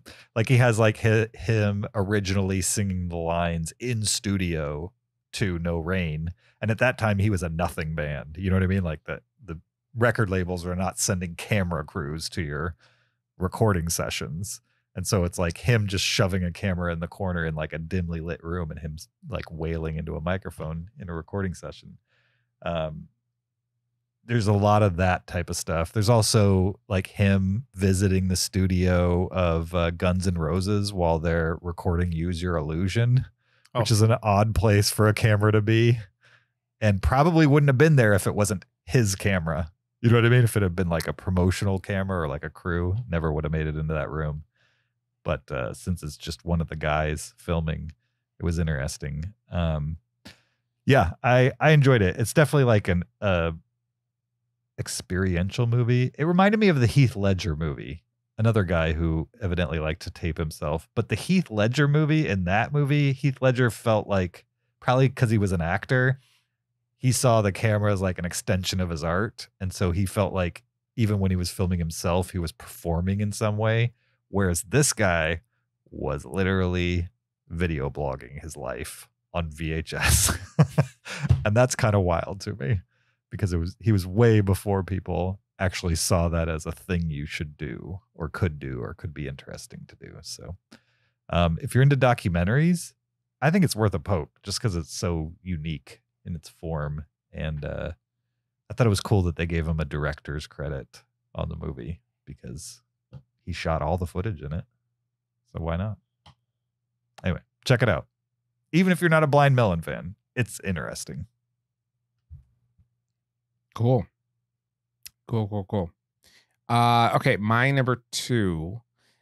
So my number 4 was Miller's Girl. I was reading up about the film after I saw it, and the consensus was that it was kind of ham-fisted in how it dealt with some of those issues, and it was a little sloppy. And I read this article about it, like a newspaper article or something, or something like The Atlantic talking about it or something.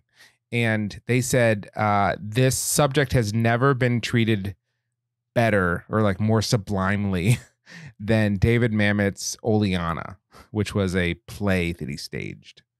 And I was like, well, how do I see Oleana, the David Mamet play that he staged? So I like Googled it, and I found a video of like a college doing a version of it, So it's a two-hander. It's 2 people, a professor and a student, in the professor's office. And it's a 3-act play. And the first act is the student comes to the professor with a problem. They're not getting the material. They need help on the test. And the second act is the student accusing the professor of acting inappropriately during that first meeting, also in their office. And then the third act is also in the office, and the professor is about to be fired because of the accusation and like everything going on with it. And so they're talking about it again. And this college production of the play was so bad. It was, the two actors just were not great actors, unfortunately. And it's David Mamet's writing, which is very particular.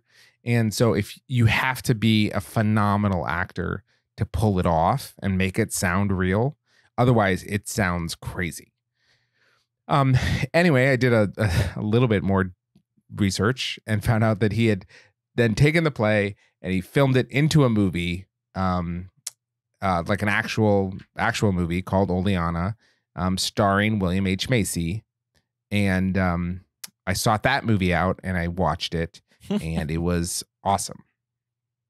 And again, I like William H. Macy, and I don't think anyone was created to deliver David Mamet lines as well as William H. Macy.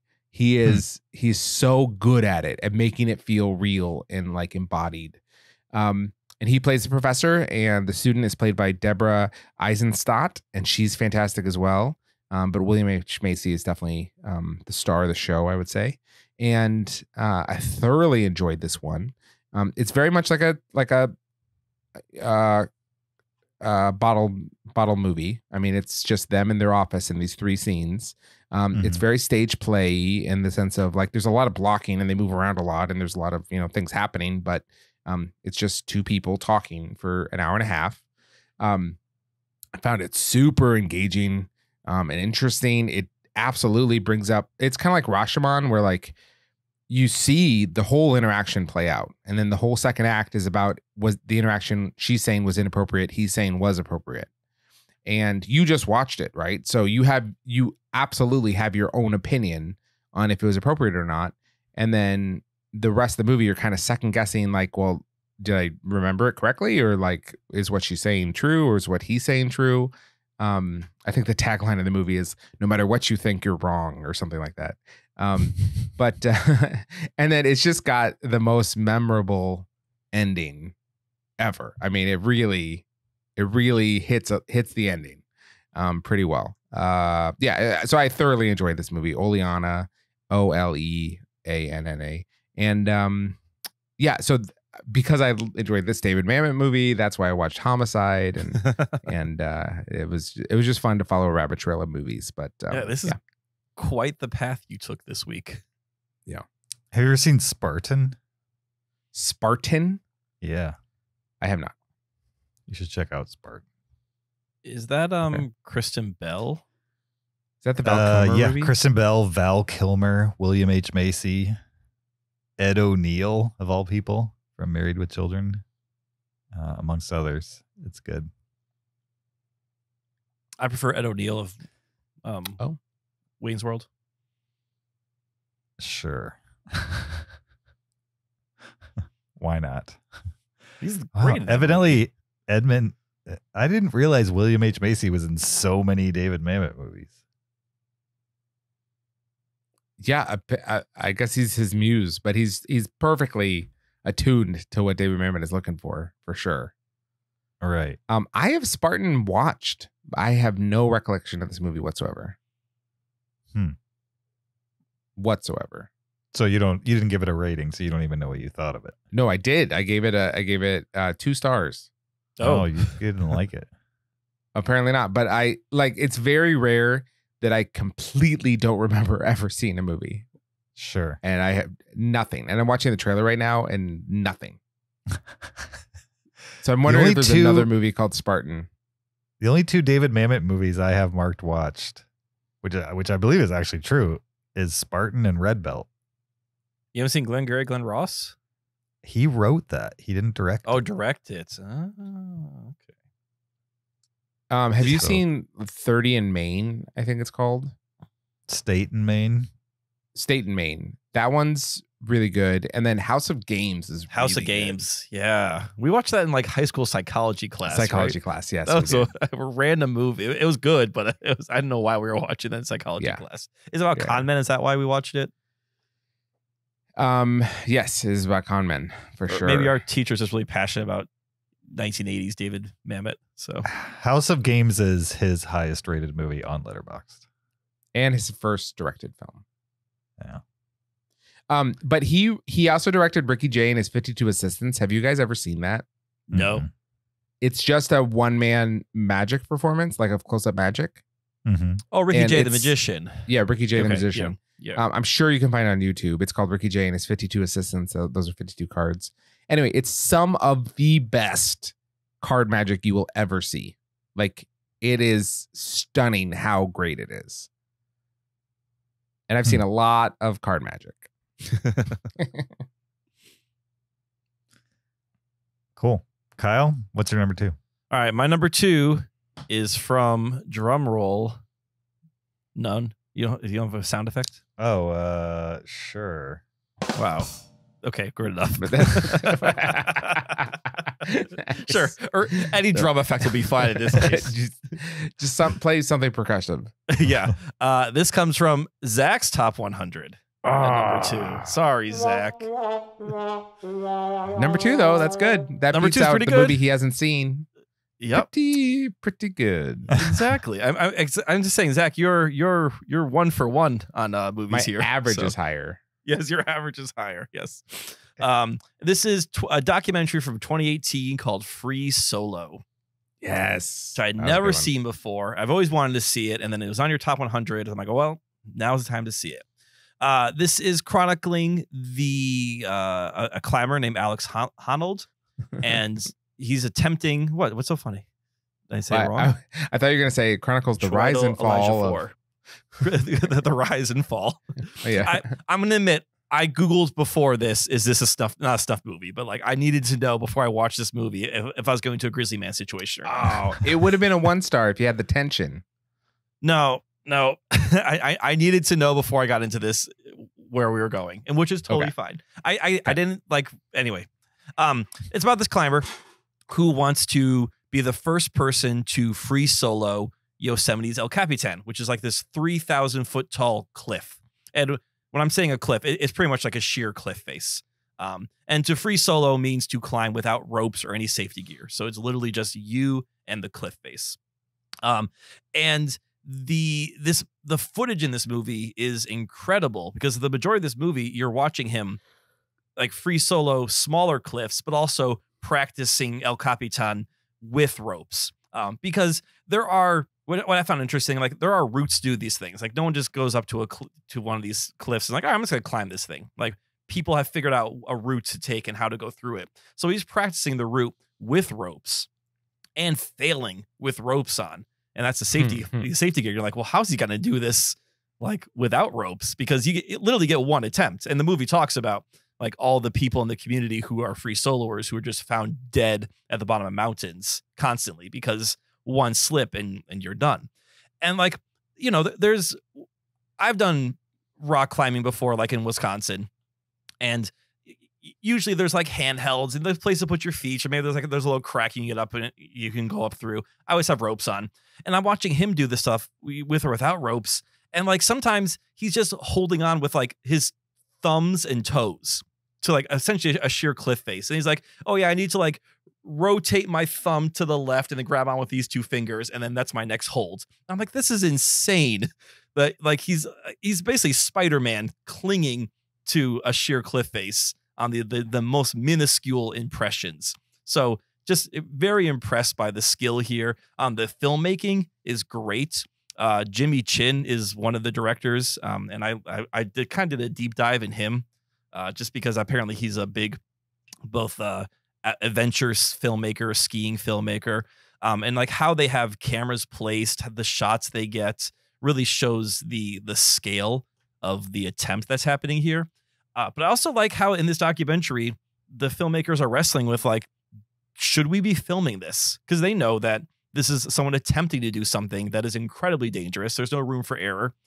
They're friends with this guy. Do they want to document his possible death? Do they want to capture that on film? What would their presence endanger his life by just, either being in the way or making him do something that he wouldn't be able to do because he wants to perform for the camera? So I thought there was some like an interesting ethical part of this movie too, of, do we document the possible death of a person? So yeah, it's overall very interesting documentary, well shot. I kind of want to see Maru now, which was another film that Jimmy Chin directed about I think it's another climbing movie. So I'm curious by his work. Just so interesting to see someone that is so driven, but also like, just they think differently than you. Like you don't understand how their mind works. Well, if you remember, there's literally a scene where he gets a brain scan. Yeah. And that they do one of these things to like test how your brain responds to fear. And the MRI tech is like, oh, you just don't respond to fear. Your brain doesn't like your brain just doesn't do that. So you're right. Like, he obviously it's to be someone who wants to do something so dangerous and but he's so calm about it. You just have to be wired differently. Yeah. Because there's no way your average person like, I'll go climb this thing and possibly plummet 3,000 feet to my death. No big deal. Mm-hmm. Yeah. What would you like to do more? Jump out of a plane with a parachute with no training, or rock climb with no training? Like El Capitan? Like free solo without training? Well, like something doable for somebody who's. But you're saying, wait, okay, so like I get a parachute. Do I get ropes when I'm rock climbing, or am I just going without safety gear? No, you're free soloing it. Oh, I'd rather do the parachute because at least I have a piece of safety gear on my back. Okay. Just pull the ripcord. Yeah. All right. You think that's all it takes? Well, I survive? know for rock to climbing, land safely. at least you have a chance to land safely with a parachute. When you rock climb and fall, there's no parachute. There's no landing safely. Yeah, you're falling in both situations. Right. If you've been given no instructions, though, how do you even know where the ripcord is? Well, can I inspect it? Can I look at the thing? Or while you're falling, yeah. Oh, wait. It's okay. So the situation is I was in an airplane, blindfolded. I got pushed out of the airplane. And I mean, yeah, or you're at the bottom of a mountain and they're like, climb it. And you have no preparation. You just have to go do it. I'm still choosing the airplane. All right. I imagine the ripcord's of like a bright orange handle that's close to your shoulder. Yeah. And you have like 2 or 3 minutes to like find a cord that's dangling from you. I mean, right. Also, I think most of them have like mechanisms, right? That you get to like a certain height and it automatically goes. If you're like altimeter. Because people pass out. Yeah. Occasionally. Anyway. I didn't like that movie as much James, as Zach would did. you Free Solo. Oh, you didn't like it? I didn't dislike it. I just I didn't understand why a lot of people thought it was bleak like enough. No, a lot of people thought it was like the best thing ever, and I'm like, oh, it is a documentary I saw. It was fine. I mean, I think it's a combination of it's well shot, so like it's visually interesting to watch, and like on top of having this guy making this attempt, there's this relationship aspect to it where he does have a significant other, and he's kind of wants to do this, also wants to be in a relationship. She obviously is not like him, as in has a much different view on what her life is supposed to be. So I think there's also some dramatic tension to this movie. I was fine with all that. I found it the whole like, are we filming a guy killing himself? A little contrived, like that story element. I was just kind of like, okay. I see. We're really doing this meta thing where he was in real risk of dying. I mean, right. But when you watch like a NASCAR race, is everybody behind a camera fretting over whether they're watching somebody about to die? No, they're doing an inherently dangerous thing. Everybody there has agreed to watch it. No, I don't think NASCAR and free solo climbing are like 1-to-1 comparisons. This is way more dangerous. Yeah. Hmm? I mean, how many people die? Like we can't say how many people Do we die. really want to go down this rabbit hole? Yes, I do. Because I think there are more NASCAR drivers than free soloers. So it's free soloing El Capitan is more dangerous than driving in NASCAR. Hey, James, I have a question for you. Would you rather free solo El Capitan or drive a car in NASCAR? They're equally dangerous. So which one would you rather do? Wait. Do I have as much experience in both of them? No, without training. You are put in a NASCAR car and said, drive this in circles. Because I would go 0 miles an hour. So okay. So then you choose not to climb the cliff. That's what you're saying. You say, I'm not going to climb the cliff. In your scenario, we were told we had to climb the cliff or we had to jump. So you have to climb the cliff. If we're going in my scenario, I'll take driving because I've driven before. But there's other racers and they're all going 180 also. Like, fine, and I will try, but I won't win. I'll tell you that. But they're equally as dangerous. I mean, there's people filming that without any moral issue with it. Yeah. How many people have died scaling El Capitan? Well, no, that's not. How many people have died scaling El Capitan? How many people died free soloing? That's a better free soloing. Yeah. Well, I mean, in the movie itself, like they listed all the ones that died in the last like 5 years. So yeah, and that was just in the last couple of years. The percentage was 100% until he did it. Well, 100% of the people that tried to free solo it died until he did. I don't think no, he was the first to attempt to free solo El Capitan. No one had attempted it before. Oh, okay. I got you. But there are people who free soloed other faces who were found dead at the bottom of a cliff or a mountain. Sure. James. And also people die racing NASCAR. Well, yeah, of course. Like, I'm not saying that no one dies in NASCAR. I don't think it's as dangerous as climbing a mountain without ropes. My point is, James, are you just thinking like they're so talented that like it's easy for them?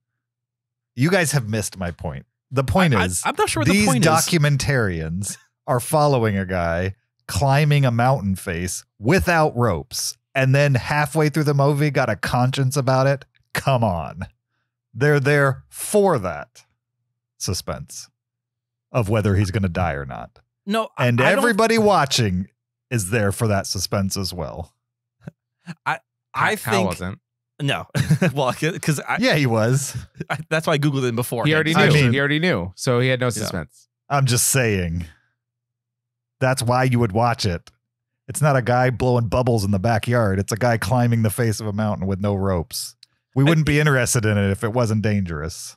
It's very possible that these filmmakers got into this when their friends like, hey, I'm going to do this. Like, great, that's a great idea. We want to film this. And then as it gets more and more real, and as they're watching him practice and realizing more about how dangerous it is, their conscience could change. Be like, oh, wait a minute, maybe I don't want to film this anymore. Gravity of the situation. Literally, the gravity of the situation. Like there is. I'm not saying it wasn't real. I'm just saying it felt a little contrived. Okay, well, aren't those all opposites? Documentaries are trying to tell the story, so you can say that and art the good is ones contrived. Don't feel contrived about it. That one did. To me. Okay. Clearly not to everybody. Didn't it win best documentary the year it was running or something? I don't Probably. Yeah. It was definitely nominated. I don't remember if it won, but you know what? I don't want this to be number 2 anymore. Here's my number 1. You can't Sorry, James. You can't punish my number 1. Yes. How dare you? Already punished.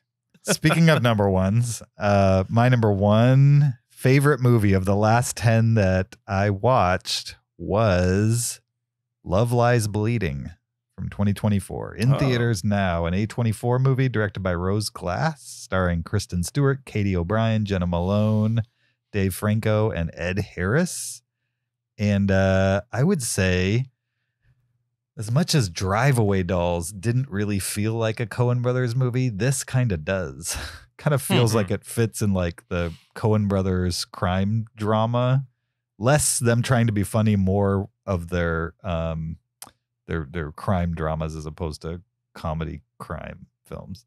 But Kristen Stewart plays a woman who's running a fitness gym in the 80s or so. I don't remember if it's in the 80s. It is 1989. It's set in 1989, late 80s. So she's running this gym. She's a lesbian. She's kind of lost in love, I would say. Hard to find somebody she actually cares about to be in a relationship with. And then all of a sudden, Katie O'Brien's character, who's a female bodybuilder, shows up in her town out of nowhere and starts working out at her gym. And they strike up a friendship that turns into a romance. And there's all these other side characters, including Ed Harris, who owns a gun range, who happens to be related to the story in ways I'm not going to reveal because it's fun to learn over the course of the movie. And a crime happens, and then the characters have to deal with the fallout of the crime. I'm being very vague because I think the most interesting part about, maybe not the most interesting, but one of the interesting parts about this movie is just watching the pulpy crime storyline play out amongst these other relationships. Not only this new budding love relationship between the two main characters, but also all these side characters and how they weave in and out of the motivations here and there. Dave Franco kind of surprised me in the movie because he's not playing to type, which was a nice change. And Katie O'Brien, who I don't believe I've seen in anything else, is just, she's awesome in the movie, and she looks unlike any other actress you're going to see on screen. You know what I mean? Just because she's so big, like muscular,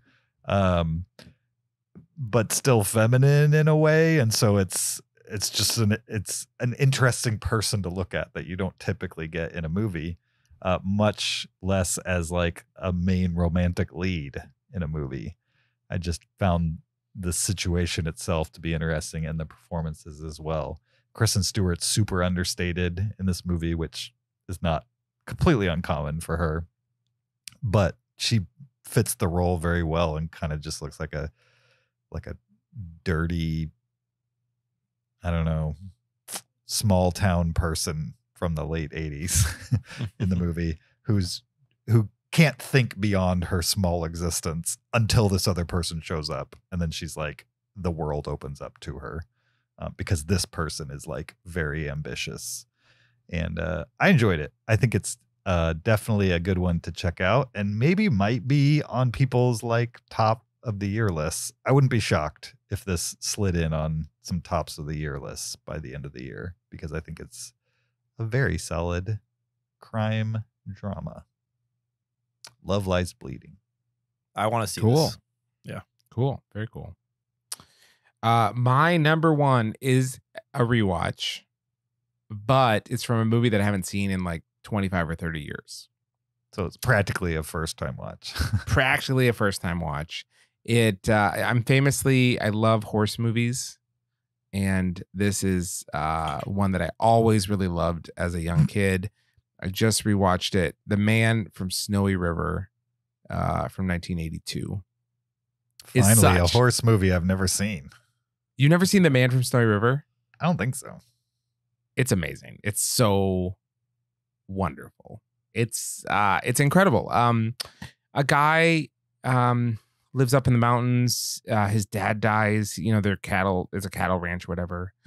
Anyways, it's a movie kind of about him like learning how to be a man, how to stand up for himself and make his own way in the world and that kind of thing. It's a romance. He falls in love with this woman. It's a horse movie. He has to like tame a wild horse. It's so great. And I've just never seen another movie like it. Like, its sensibility is so unique. I love it. There's a sequel that's also great called The Man from Snowy River 2. Oh. That movie's also really great. So I'll be rewatching that one to relive the magic. But no, The Man from Snowy River is fantastic. Absolutely recommend it. It's an Australian horse movie. I know, James, you love independent Australian films. I do. This is directed by George Miller. No. George T. Miller. Okay. Not the George Miller directed this film. No, George T. Miller. Different Australian Miller. Go to Letterboxd and click on George T. Miller and just look at the picture they have of him. It's hilarious. Okay. Why is that hilarious? It's hilarious. Because he has a Bart Simpson shirt on? It's just like a random Bart Simpson shirt. I'm like this middle-aged dude.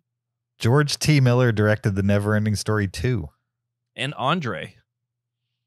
I don't know what that is. Andre the Seal movie. Never saw it. Never With, heard of it. isn't like Anna Paquin or something? Who's in that? This must have been, 1994. I was 15. Oh, that's not Anna Paquin, no.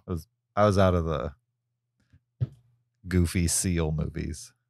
It's wearing sunglasses and a Hawaiian shirt. How disarming can it be? And who else is in this? Nobody. Keith Carradine. You've seriously seen this movie? Yeah, I remember seeing this movie. Yeah. Okay. Are you still talking about Andre? Yeah, Andre. Yeah, Yes. I don't know why we're talking about that, but we are. It's also directed by George T. Miller. We can call him George Miller. It's okay. I just think that's a little confusing. It's be like, what's your name? Oh, I'm a movie director. What's your name? Steven Spielberg. Wow, really? I'm like, oh, sorry. It's Steven L. Spielberg. My apologies. Kyle's really judgy on this episode. He's like dragging the guy for his Bart Simpson t-shirt on Letterboxd. I'm dragging him. I'm digging this shirt. I'm digging the casualness of George T. Miller. He's like, yeah, I'm also had the same name as a famous Australian director, but I'm going to be, what do I got? Neverending Story 2. What you got, George Miller? That shirt's probably worth a lot of money today. Retro shirts, they're in. Oh yeah. No, it says Bart Simpson, underachiever, and proud of it, man. Yeah, that's some dangerous commentary right there that we can't let the kids understand. Sure. All right. I'm into it. The Man from Snowy River. I'm going to watch it, Zach, just because You need to. I must see more horse movies than you have. And since you've seen this one, I have to watch it. The Battle of the Horse movies. I It's can't a real believe horse race between you two.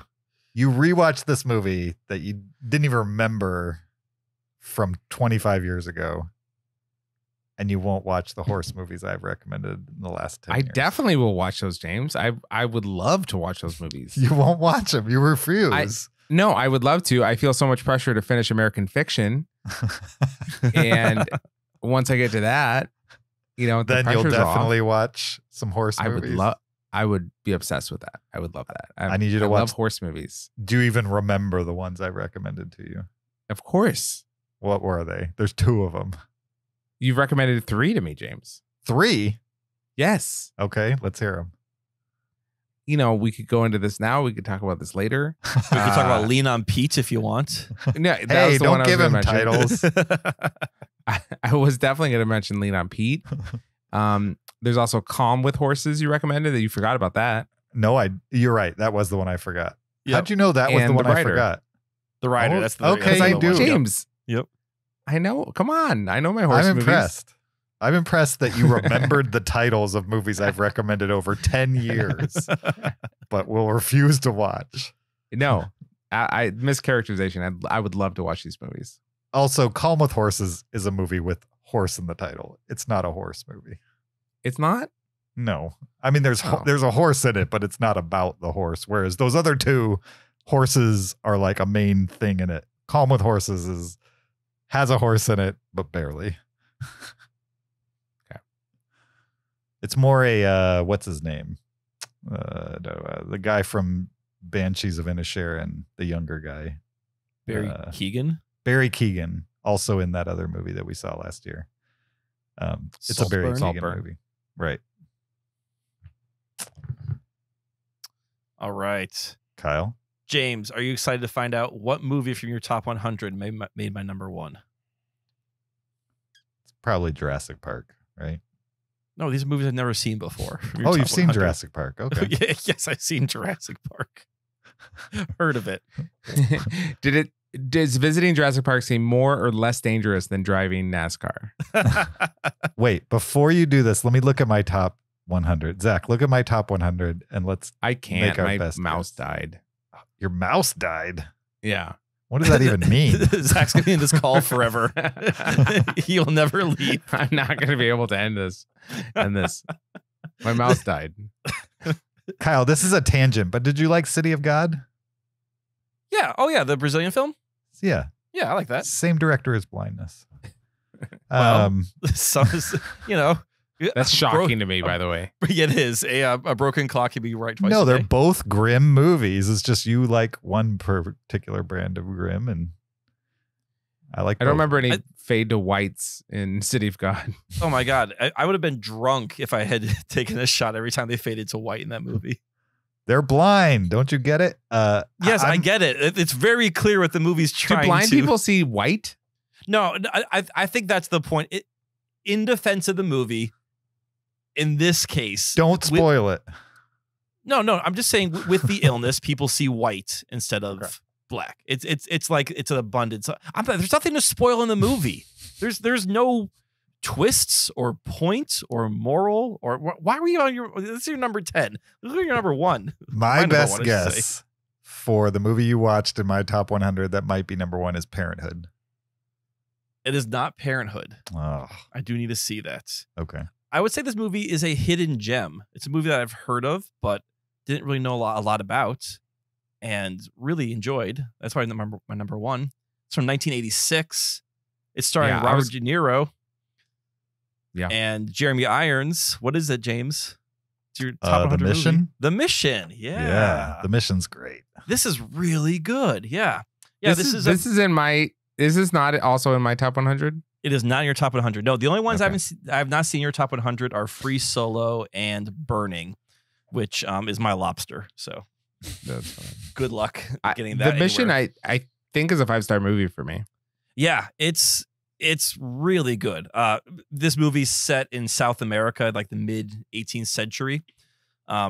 Jeremy Irons plays a Jesuit missionary who is converting the indigenous to, I guess, Jesuit Christianity.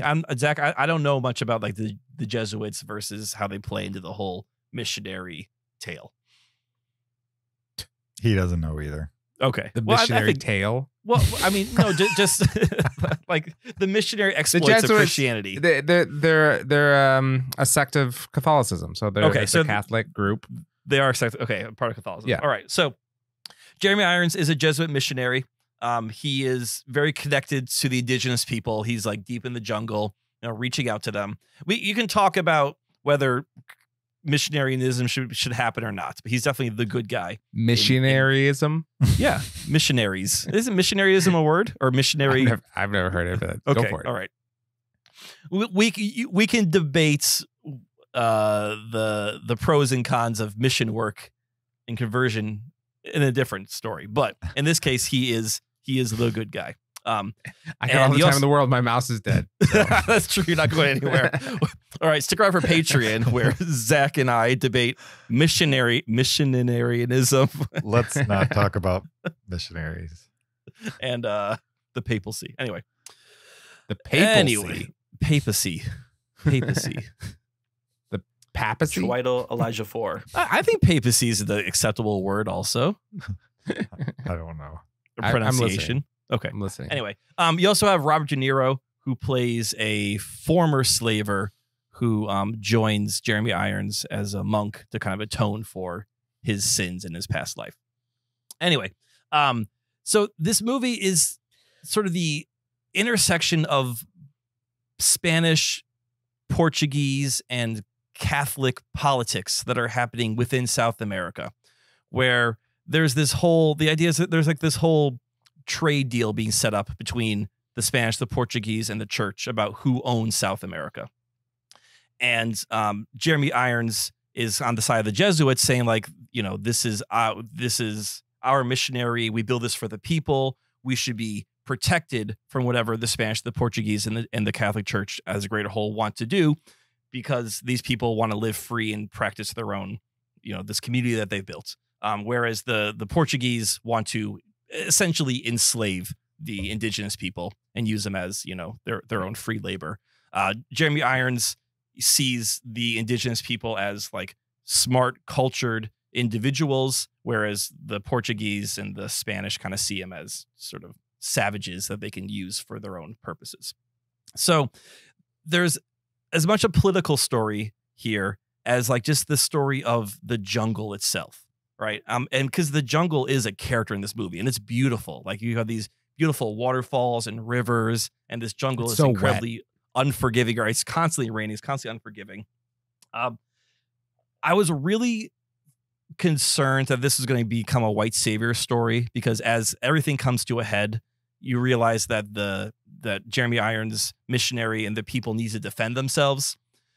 But as much as you have Irons and De Niro who join in the fight, at no point are they like leading the charge or convincing the indigenous people you have to defend yourselves or like we must do this. Like it really is driven from the natives themselves and what they want to do, and you just have Irons and De Niro participating in it. So I was really happy that this did not become a white saviors movie of like, oh, we must save them from the evil Portuguese. But yeah, like this is incredibly well made and compelling period drama. I really liked the politics. You have a cardinal who's visiting the different Jesuit missionaries. He has to kind of decide whose side he lands on. Is it the Portuguese, the Spanish, the Jesuits themselves? There's a lot going on in this movie, and it's done so well. I really, really liked it. Nice. Very cool. Yeah. So yeah, I feel like at the time it was like a decently big movie. Like people knew about it. Right. But that for some reason over time it hasn't. I think it needed like a more well-known director. Like who directed it? I'm going to tell you right now. It is directed by Roland Joffe, who I've heard. Right. Like what else does he have? Like if Scorsese directed The Mission, I think it would get discovered more often because it would be like a part of his filmography. But since like, it's this other guy who hasn't done a whole lot of other things that people latch on to. Yeah, I mean, his kind of forgotten it. His other two big ones are The Killing Fields and The Scarlet Letter with Demi Moore. Okay. Well, The Killing Fields has some respect on that name, I would say. And like, also, I had no idea that this was a De Niro film. Mm-hmm. Yeah. Like, he pops up, I'm like, that's De Niro's in this movie? and he's definitely doing De Niro. Like, he's playing a Spanish or Portuguese, but he's just playing De Niro, which is totally fine. He produced the Super Mario Brothers movie from 1993. That one? Who, the director of Mission? Yeah. Wow. That is kind of mind-blowing because they're very different topics, different approaches. Yeah. That's wild. All right. That was our top 10, last 10 for this week. Hopefully you guys enjoyed that. Hopefully you heard about some movies that you'd never heard of before that you might want to check out now. Maybe some that you were planning on checking out that you can just take off that watch list because it was no good. Maybe there's something you've seen recently that you wish we had watched before we made our top 10 last 10 list. You should email it to us at heyguys@cinereelists.com. You could also send a comment, a question, a list suggestion, those kinds of things. Also check us out on YouTube. Don't forget to do that. Follow us on Patreon. This week on Patreon for the after show, for those of us who support us on Patreon, we'll be hot taking movies that didn't make our top 10 last 10 because we watched them too long ago. So be sure to check that out. Leave us an Apple Podcast review, all those kinds of things, as well as following us on social media on Twitter, TikTok, Facebook, or Instagram at Cinereelists. Or you could follow me on my personal Twitter or Letterboxd or Blue Sky account at YoJRB. You can follow me on Twitter or Letterboxd at Shopping. You can find me on Letterboxd at PeterSKB. Next week, we will be discussing the new release theater film Civil War from A24 and Alex Garland, which is supposedly good from what I've heard. I'm looking forward to it. Not that I'm hyped, but this may be my most anticipated movie of the year. Oh, really? You're not hyped at all. No, not at all. He's not hyped, but it's his most anticipated. I'm worried it's going to be a mess. Is it because of Annihilation? Is that what you're worried? That masterpiece? A couple different ones. I don't want to spoil my list next week. A couple different ones. Okay. I don't trust him as a director. You don't trust him. Interesting. I don't trust. Have you him. seen Men? Correct. Yeah. Okay. Cool. All right. Yeah. How do you trust the man that makes Men? He's an ally. He's something. He's something. As long as nobody backs into a knife, we'll be fine. Sure. It'll be good. All right. Thanks, guys. We'll see you next time. Until then, keep it cinereal.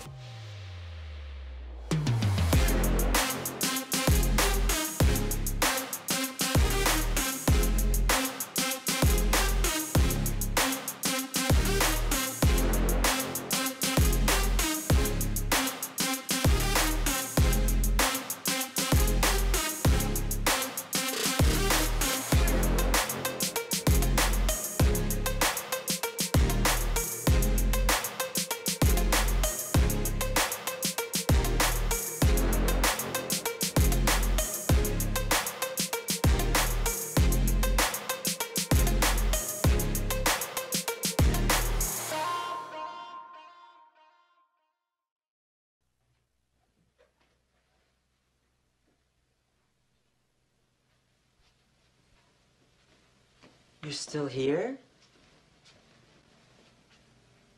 It's over. Go home. Go.